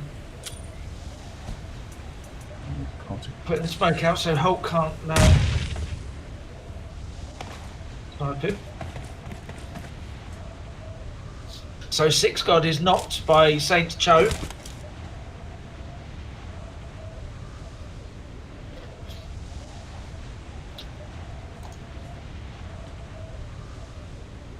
This is nuts as a game glitch. I mean, I just want a damn parachute sound out of my ear. Yeah. So Rusty Boy's getting involved now. Agatha with a nade on Cho from Saint, and I think that is the wipe. So Godsent have taken down Team 8 Saint. Juicy is getting into it with Bones, and they're They're all having a bit of fun, actually. Oh, I can't be dealing with this all game, for God's sake. It'll go. It'll go. We need to have a look at Godsent, I think, are getting into it. Gun are retreating out. I mean, the first zone up in the northwest again, and everyone's down in the southeast.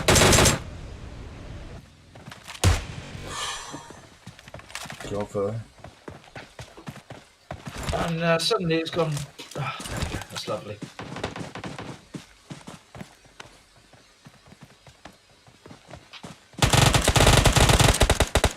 So Acid takes out Cloud. Cloud there. EFX Sully has taken down Wilo from Fear.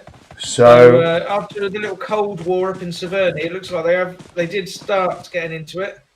Fiery here looks like to establish a presence flanking around the low part of the hill, gets a knock.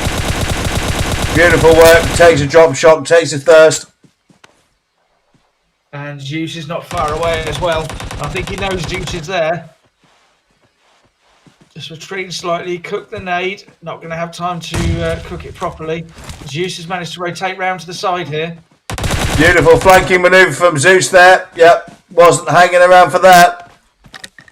Great work from these guys. So that is 4 kills for the guys from Not Established. Nice and early. Great work from Zeus there. Knew that the nade was being cooked. Rotated, went over the top, took the thirst. Great work. And look at that. Look where 4KT are. Almost identical to where they were in game 1. Absolute centre zone. And they loot what they need to. And it looks like they're going for another hold of the centre zone again.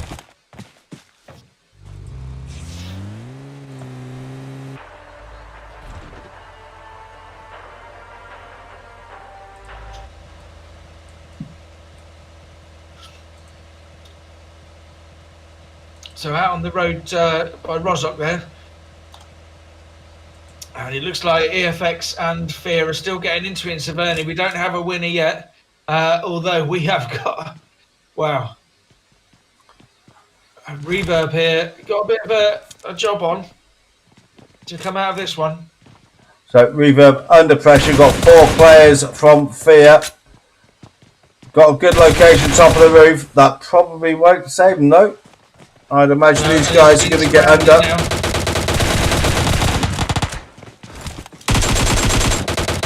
Yeah, great work from Hulk there, I think, taking the final kill. So that is 4 kills now for Team Fear. Yeah, so I can't remember who came out of it. Was it Fear that came out on top the first game, or was it? I think it may have been EFX. So was that a bit of a revenge there? I think it may well have been. So we are here with squad number 19, that's Outsiders. Not too far away from squad number 16, Exiles. Yeah, nice compound just north of Watertown outside Rozok here. Do like this compound. Shecky. You can see such a wide area. Shecky certainly got a look at number of players here. But taking a nade for it. We'll just get the hill. He's got his teammate with him.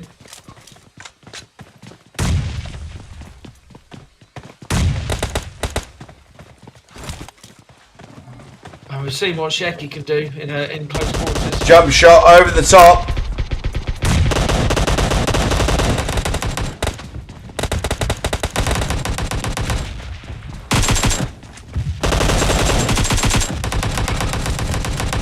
Close drop shot. Through the window now. Shecky doing the business there. His 3 teammates have been knocked. But Wow. that slight delay put it in the fire when it was most effective, ultimately conclusive in that gunfight.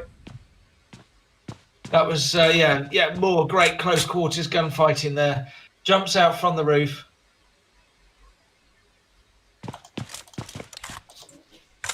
So there is our general situation. We are down to 45 players left alive, 13 teams contesting. And yeah, it might be an interesting one, this, Jammy, because the river running straight through the centre of zone. Yeah, So I'm wondering where it's going to break actually, because obviously we had in game one we had it pretty much centre where it is now, east of Georgia Pole. I'm wondering if we're going to go for a different position where it's going to west of shooting range. And that is a nasty zone shift because we've got a lot of players well out to the east, so they've got an even longer rotation coming in. Yeah, so Team 14, Team 4, I'd imagine 13. We saw actually Team 12 as well, My Revenge, but Team Fun. They went with a very strong rotation. I wonder if we're going to see that again from some teams. So 14, despite having a good location, looks like they're looking to consolidate their position and rotate to more centre zone. You do have a ridge of hills in the centre of zone, west of shooting range there. If they can take that and hold it, that's really good position. Ooh, Aimer there, nearly run over by Optimus from Citizens.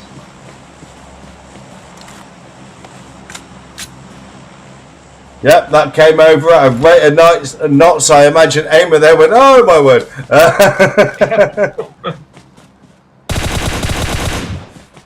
So Aimer out as the scout by the looks of it, and having to earn his money. I tell you what, there's a few cars coming past him. Getting a few rounds in on Broken there, but not able to establish the knock. The rotations for squad number 13 working. I'm sure they gave Aimer a small heart attack there, but the boy was well, or boy or girl, was well up to the task, putting out some rounds. And look at that, Citizen making their way past. Look how important that could be. They're the most westerly team now, Citizen, Team 13, having got past Aimer and the rest of 4KT. It was exactly where 14 were aiming to go before 13 crashed through the rotation there, so that might be very, very interesting. So where they are now, they've taken that ridge line in the centre zone. Here we are with TNC. We've been covering these guys quite a bit. They're getting into it with squad number 21. Established a knock already. And I think the rest of 21 AE are actually going to leave their team out. I'm not sure. It's just too risky for them, I think. They're having to sort themselves out down there. Doing great work with the DP28 here. Let's check out Rusty Boy. But coming under a lot of fire, these boys and girls. Yeah, not in an easy position. They're low on health. They've got a knocked teammate. And the other squad knows exactly where they are and putting down quite a lot of fire. So they've got fear. They know they've got a team behind them. They've got a damaged player off to their right flank who has now been taken out. So I think that was Jojo there was doing the final bit of work. Oh, just the slightest peek there from Rusty Boy. Mamba knows exactly where he is now. He's also looking at Traitor in the building, getting some good information. Yeah. But coming under fire himself. Yeah. And very low on the hit points there. And personally, I mean, I don't like the DP28 for that situation. I think if you go prone and single tap it, you can get some work with it. But running around with it in your shoulder like that, I don't think it works in that range. Yeah, absolutely. And I think Snake, I think maybe went out of the vehicle. I think they're going slightly too fast and managed to knock himself. But yeah, so Team 18 going across that Western Georgia Pole Bridge, they can then control that Georgia Pole Apartments area, or are they going to rotate all the way through and try and head through to centre zone where Citizen are? Of course, Stark Esports don't know there's someone waiting for them. No, we're still here with our friends from TNC as usual, finding themselves in the middle of a fight. They just seem to attract it, these lads, they really do. I think these guys just like to fight. Do you know, I'd rather suspect that may well be true.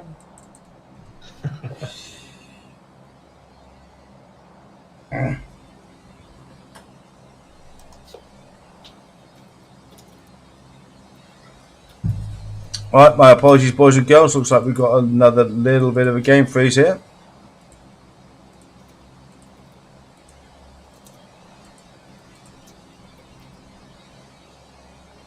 That slight flicker then, are we coming back?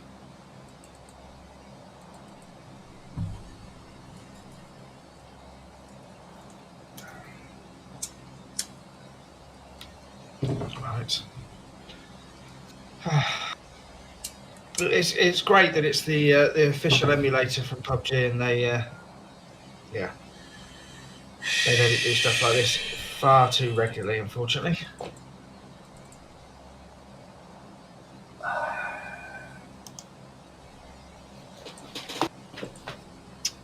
But it will be back. We're only in phase 2 of the game. We've got 42 alive, 13 teams. We've got teams making their way in towards zone. We've got some teams trying to establish positions in centre zone.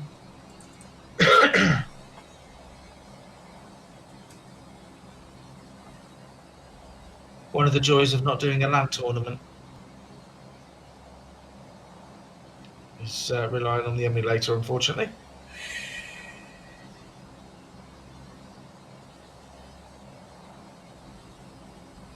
But we'll be there very soon.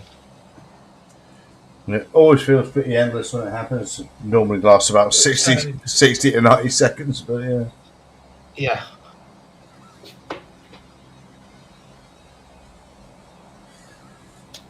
But, you know, nice scenery.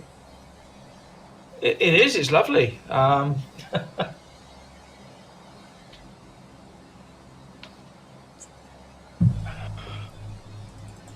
Okay, come on, this is going a bit long. Yeah, yes, it is.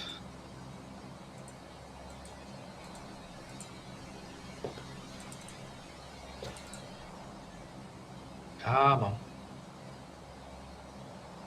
If we say nice things to it, do you think it'll... Crazy.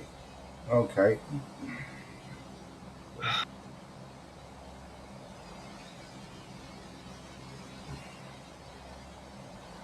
Well, I for one love PUBG and Tencent. I don't know what you're talking about. I think their products are the best. I don't think there's an issue with their emulator or anything. Never goes wrong. Yeah. No. I think you might be putting that slide up again. Come on. This is crazy. This is what, 2 minutes now? It's nuts.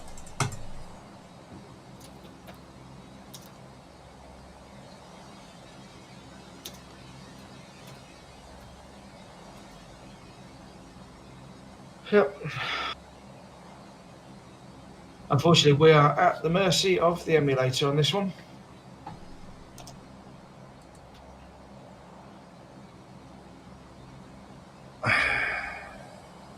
Unfortunately, even if there was a way to restart, you wouldn't go back into the lobby anyway.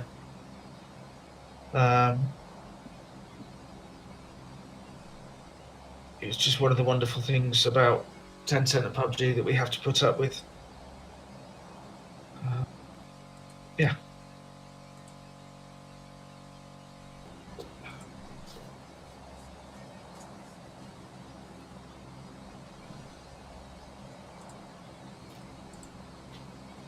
Oh, there was a glimmer there. I think we are. There we go.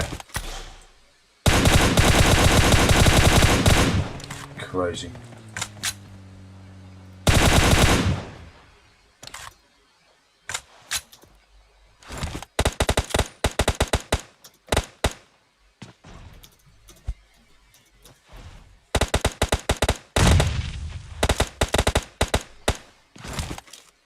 Right, so we have Car getting into it with Stark Esports over at George Paul Craig. So it looks like the squad's moved northwest slightly again, but we've still got the George Paul crates.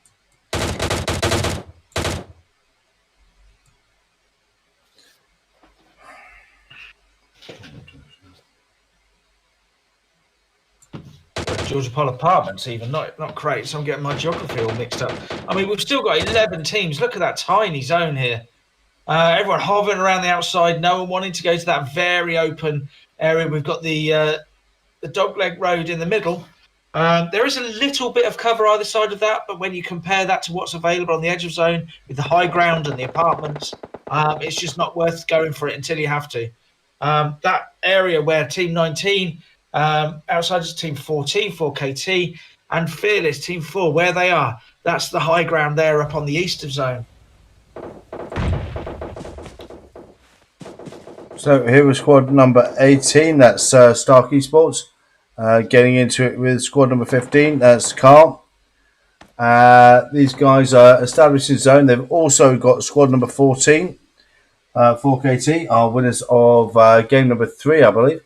Not too far away from this one.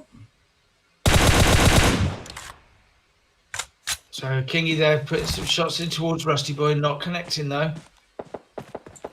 They're just holding them up. We've got outsiders and TNC getting into it. And the zone has shifted north. So these guys are going to have to move away from the apartments, out into that open field. They've got one road where Team 9 Godsent are.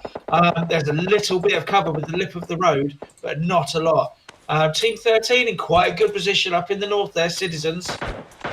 So here we are with TNC. They are back to the blue. They've got elements of squad number... No, well, they've got this team from squad number 19.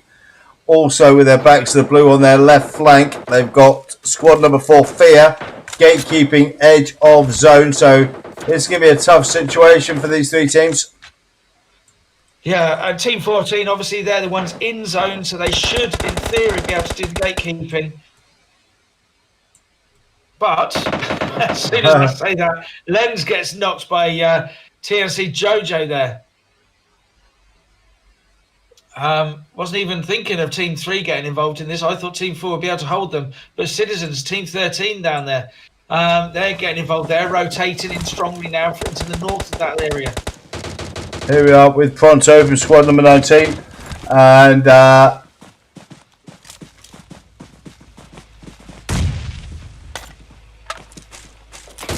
they do potentially have a route to establish themselves at the edge of circle if they choose to do it. They know they've got enemies off to their north. They can rotate south, but it doesn't look like they're doing so. They're going straight in. Why take the easy route when you can just go and crash into your enemies and just go and fight them face to face, eh? So this is the spot to be, obviously, the prime real estate. Pronto getting the nade up there. Hulk just managed to evade it. So here comes the crash. Beautiful work from these guys. There goes the Thirst. Nice work from Pronto. Yep, Hulk separated from the rest of his squad. But these guys now in the blue. So Sheki is possibly in a bit of trouble here. I'm not sure they're going to be able to get out.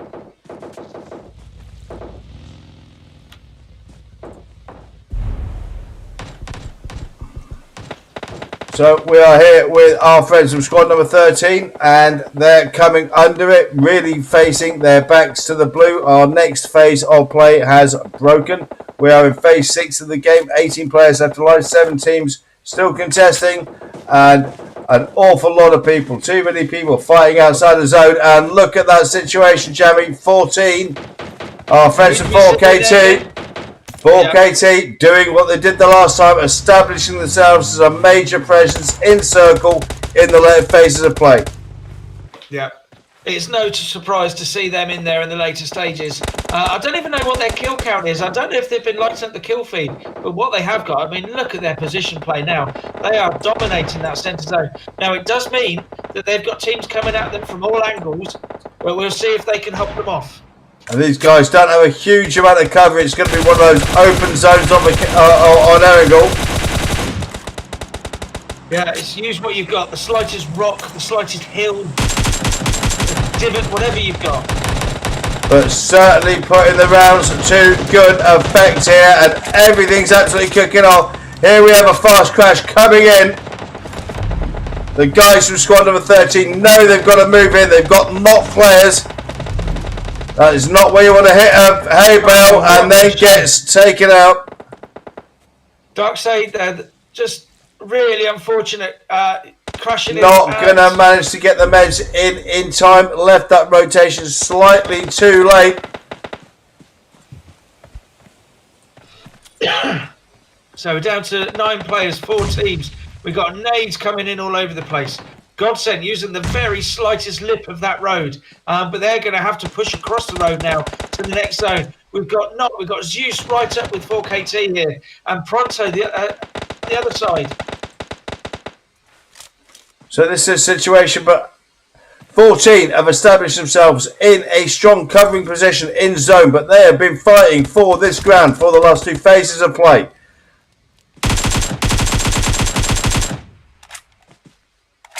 So Self almost getting, I think it was Pronto, isn't it?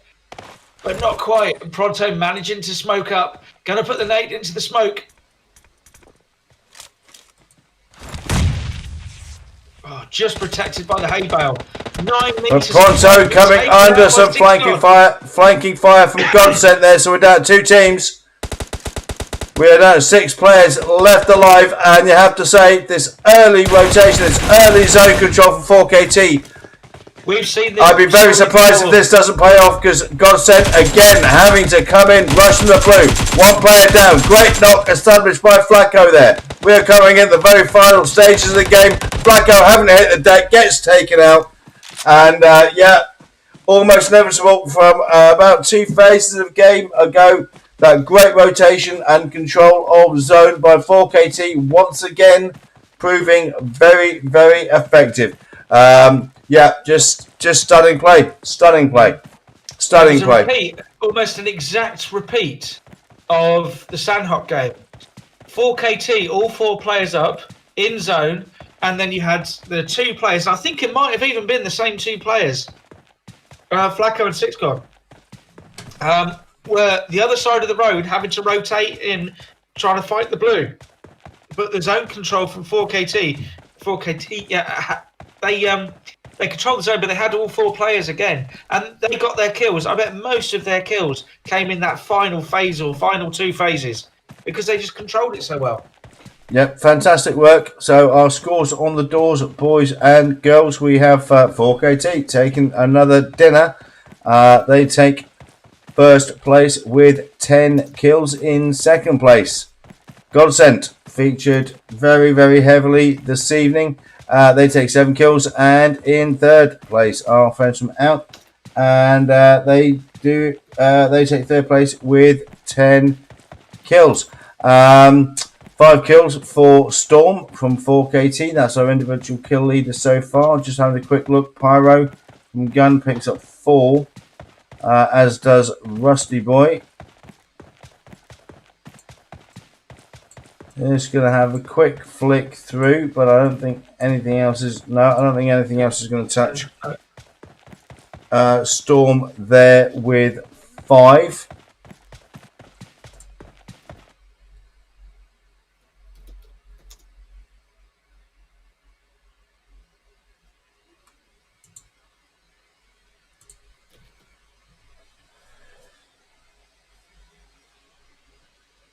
So, boys and girls, I mean, well, yeah, what a very interesting night of scrims. But as we've seen so many times at this level, the teams, the players that tend to be the most successful, a combination of good gunfighting, but ultimately it comes down to zone control, good rotations, good in-game lead, and controlling ground. Spreading out, controlling ground, having the good gunfighters who are capable of holding a flank, potentially even pushing a flank and sacrificing themselves to make sure that you have players in control of zone in the later phases of play. Ultimately, very conclusive there, Jamie. Absolutely, and I'm just watching the replay there in final zones, and I mean, stage 6 of the game, 4KT and inverted commas only had 4 kills. And so I think they ended up on what, about 15, was it 12, 15 kills, something like that? Something along those lines. Anyway, we'll check in a minute. But it just goes to show, by having that control of zone, you don't have to get early kills. You can just be in the right place at the right time. And when everyone else is struggling to get into zone, they're fighting the blue, they're fighting each other, you just pick them off. And you'll still rack up the kills quite easily. With that really good tactical play. I have to say, throughout the night, I felt a little bit sorry for Godsent actually, because they've played some fantastic gunfighting. They've been contesting, for wins throughout the night. but always Yeah, seem to be totally agree. pushing into the blue when somebody else was controlling zone. Either they just had a bad run of the green this evening, or maybe that is something with regard to early rotations that God sent me to work on. I wouldn't presume to comment on either, frankly. But it was very interesting that almost it kept happening to him. Yeah, and what I would say is you can see that 4KT and Godsent play very similar in those late zones, but 4KT, they were just slightly stronger, maybe a slightly earlier rotation. But the zone could have shifted either way. Where Godsent were on both occasions ended up being the wrong side of a road. Now, Well, that's a 50-50 chance, effectively. well, I don't know. I mean, yeah, I do get what you're saying. I don't think I'd necessarily agree because we were calling that, 3 phases before.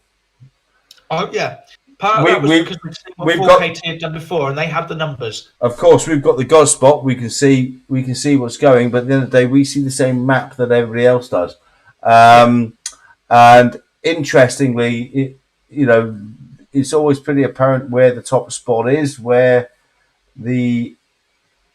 where the prime real estate is going to be, and the teams that are ultimately successful they're either very very lucky and alarmingly find themselves in the right place, or they're playing zone control better than their team than their opponents, and Yeah. I would it's say actually what they did well is the zone could have shifted either way.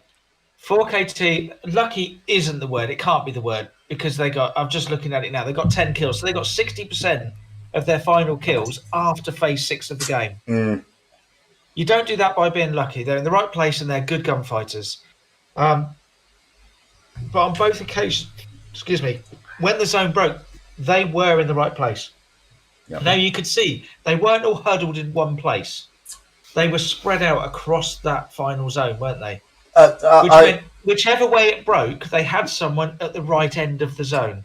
I enjoyed the gameplay this evening from the point of view of if you were going to almost show a masterclass of strong in-game lead, good rotations, rotate when you need to.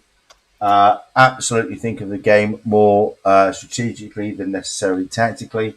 There was an abundance of that this evening, and ultimately it proved successful in all 4 games.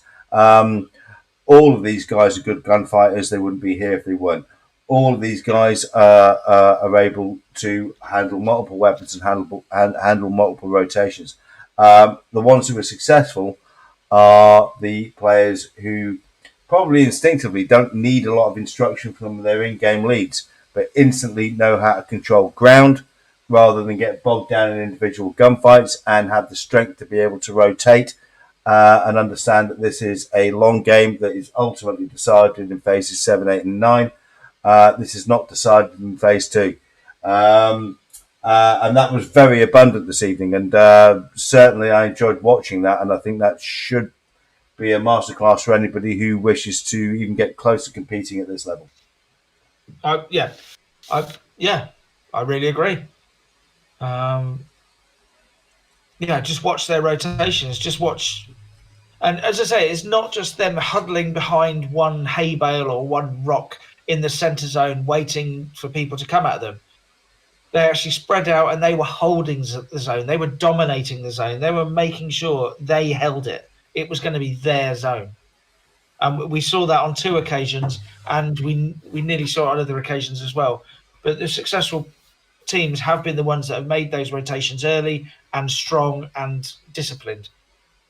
Yeah, it's a fantastic evening of gameplay as always with you, wonderful boys and girls in Africa. Next time, just give us a bit of notice, would you? Really? Honestly, I'm begging you. Next time, just give us a bit of notice. Because the whole, our event is starting in 1 hour 18 minutes, or our event is starting in 2 hours 14 minutes, and we need you to get set up and put all the graphics on and stuff. We love it. We love the pressure. It keeps us young, although not so much me. Jammy's very pretty. Really? right? But yeah, just sometimes maybe a little bit of notice, guys. Really, please. Yes. I mean, Because in terms of what we've been able to watch, we always get some brilliant, brilliant gameplay. Whether it is the tactical stuff, the strategic stuff that I like, or whether it's the absolute crazy gunfighting that you love. oh no, no, We've seen both. We even had some snipes. Oh. we've done we've done a couple of events with these guys now, and fantastic community of players. Really nice people. We do apologise if some of you experience it. Well, actually, I'm not apologising. If you experience some lag, we are broadcasting from, well, pretty much southern England. And if you're picking up lag in Africa, that's probably because, well, there's quite a difference there. And we are actually playing on the EU server, not the African server. So, yeah, so we apologise if some people felt there was a bit of game lag there. We did have a couple of game glitches, but as always, me and Jamster, the Spamster. That's a new one. We've gone from hamster to spamster. There's only so many words that rhyme, dude. Do you know what I mean? There's just, what can I do? But no, we always do our best, and I have to say, always have great gameplay with you guys. Always really enjoy the community that you've got. A little bit of notice next time, just a little bit. That'll be nice. But anyway, thanks to our hosts for this evening. Thank you so much, most importantly, to all of the players who continue to provide great content, great gameplay, and lots of stuff for us to commentate on. That's exactly why we do it. It's just great fun. I would like to thank my long-suffering, but ultimately very young, good-looking, and enigmatic co-host, Mr. Jammy Gaming. Thank you, Jammy. Thanks, mate. It's been an absolute pleasure as always. Yeah, I'm sure. And also the support we get behind the scenes from the rest of our team at the Esports Collective. Ams and Simon do a fantastic job as always. Anyway, boys and girls, that's it for a fantastic and successful evening of Scrims from Scrypted. First time I think we've covered the events as they've sort of changed their look, as it were, but certainly a very enjoyable one. Thank you all very much indeed for watching. Thank you so much for those who watched live and commented in the live stream and the stream chat. We always appreciate that. And just remains for me to say thank you very much indeed for supporting the channel. I'm Vimes177 Gaming, and as always, good hunting and bye for now.